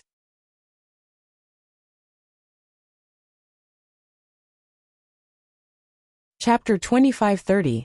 If it weren't for the fact that Yun Jian had destroyed 6 tanks at the same time, everyone would have thought that she was just a harmless girl the moment they saw Yun Jian smile. She was innocent, pure, and out of this world. Even Zhang Hang, Lu Cheng, Dan Jingyu, and the others in the distance had the same illusion. Yun Jian might really be a harmless girl. That faint smile made everyone stop in their tracks. Don't just stand there. Come with me to save her. It's impossible for her to deal with thousands of people alone. Zhang Hang fastened his dagger to his waist and rushed toward Yun Jian. When the rest of the people heard Zhang Hang's words, they quickly followed Zhang Hang and approached Yun Jian. However, just as Zhang Hang and the others moved forward with all their might to save Yun Jian, they were less than 3 meters away. Boom! Boom! Boom! Boom! Boom! A series of explosions took place. The moment the explosions sounded, Yun Jian jumped off the tank easily and walked toward Zhang Hang and the others. Just as Zhang Hang and the others had yet to realize where the series of explosions came from in the distance, the commander of Country Inn and his nearly 1,000 subordinates were already shouting, "Landmines! Landmines! Everyone run! That woman planted landmines! It's all a trap! We've fallen into a trap! Run! Run! I don't want to die! Ah!" All kinds of screams rang out. At this moment, the battlefield behind Yun Jian had turned into the entrance to hell. This group of Country Inn's unforgivable team, who had used knives, sticks, and weapons to kill Z people on the streets and gang-raped Z women in front of them, were buried in the series of landmine explosions behind Yun Jian. The landmines at the scene were buried very well. The tank that Yun Jian drove just now had led all of them to the center of the minefield. Not a single one of them had the ability to survive. They Country Inn should pay the price for bullying the Z people. It was clear that Yun Jian was just a teenage girl, but behind her were countless battlefields. It was clear that she was looking at thousands of enemies. However, she was not afraid in the face of danger and displayed a deterrent aura that others could never achieve in their lifetime.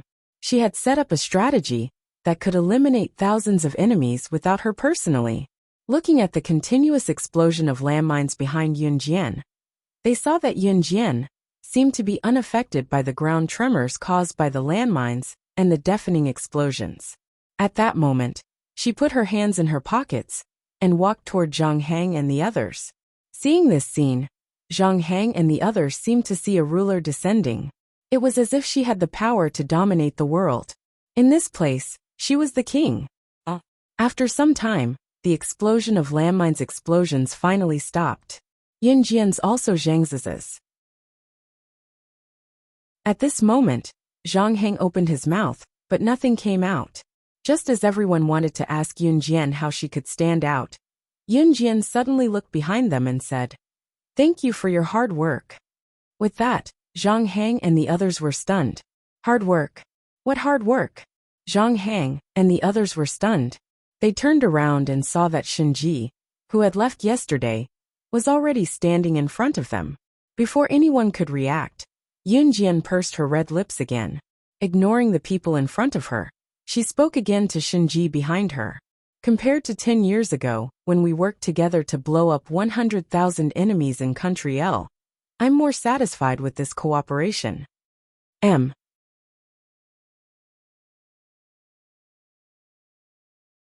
Chapter 2531. 10 years ago? The 100,000 people who died in an explosion in Country L? Yun Jian's words stunned Zhang Hang and the others. What did she mean by the 100,000 people who died in an explosion in Country L 10 years ago? Had they been on the battlefield before? Lu Qing suddenly remembered that Yun Jian had told Shinji that it had been almost 10 years since they had been sent to the battlefield together. Lu Cheng, who recalled this, lifted his head abruptly to look at Yun Jian with widened eyes. Could it be? That thing really did happen. Yun Jian didn't see everyone's reaction. She ignored Zhang Heng and the others and looked at Shinji. Hey, compared to the battle to the death in Country L 10 years ago, I prefer today's cooperation. Shinji suddenly smiled eerily. The next second, Shinji raised his head and looked at Yun Jian with his chin. He repeated, but only today. 006 next time. We'll have to rely on our own abilities. I will definitely surpass you. Just you wait. Shinji had never changed his belief. In other words, surpassing Yun Jian had become Shinji's motivation to survive. It was an indispensable source of motivation for Shinji. Yun Jian narrowed her eyes and silently agreed. By the time they found the new hiding place that Gujun Jian and the refugees from countries he had found, it was already the morning of the next day. As soon as he saw Yun Jian and the others return, Gujun Jian and the others surrounded them and asked worriedly, "Are you hurt?" "Bro, you're lucky to have a daughter like this." Zhang Heng's first words were praise for Gujun Jian. Hearing this, Gujun Jian was confused. Wang Xuefei heard Zhang Heng's words and was very suspicious. She looked at Yun Jian and couldn't help but ask, "She didn't drag you down, right?" Haha. Zhang Heng laughed and pursed his lips after hearing Wang Xuefei's words. Then he said to Wang Xuefei in front of everyone, "If it wasn't for her yesterday, all of us would have died on the battlefield." Because everyone had nothing to do, Zhang Heng deliberately kept them in suspense. Hearing this, everyone became more interested in Yun Jian. "Captain Zhang, quickly tell us what happened to you. Also, would that group of people from In Nation come looking for him? Will it be dangerous for us to stay here?" Someone hurriedly asked after hearing Zhang Heng's words. "Is it really that powerful?" Wang Xuefei pouted, unconvinced. After Wang Xuefei said this, Zhang Heng added, "The team from Country Inn we encountered this time sent 7 tanks over. When a man and a tank clashed head-on, anyone would know who had the upper hand." "Ah, then Captain Zhang, are you all right?" One of the refugees asked nervously after hearing Zhang Heng's words. "Of course I'm fine." "Heh, then I have to tell you guys about Yun Jian's capabilities. She joined forces with that guy and killed the enemy commander and thousands of people. At that time, I was really scared." In his free time, Zhang Heng was also a person who liked to brag. Since everyone had nothing to do here, they listened to Zhang Heng's bragging. However, just as everyone was bragging the most, Yun Jian, who had been silently fiddling with her phone, suddenly stood up and turned the phone upside down. The screen was facing everyone, and she said something that made everyone's pupils shrink. "My people are almost at the border of Country Inn. Do you want to leave Country Inn? If you want to leave, take advantage of the chaos after my people kill their way out of Country Inn's border." You're tuning in to the Li Mei's Sword of Destiny YouTube channel. We're so grateful for your support, and don't forget to subscribe to join us on this incredible journey through captivating stories. Your generosity through donations truly makes a world of difference, as it's the primary source of revenue that allows me to expand and enhance this channel for you. Thank you from the bottom of my heart for being a part of this adventure.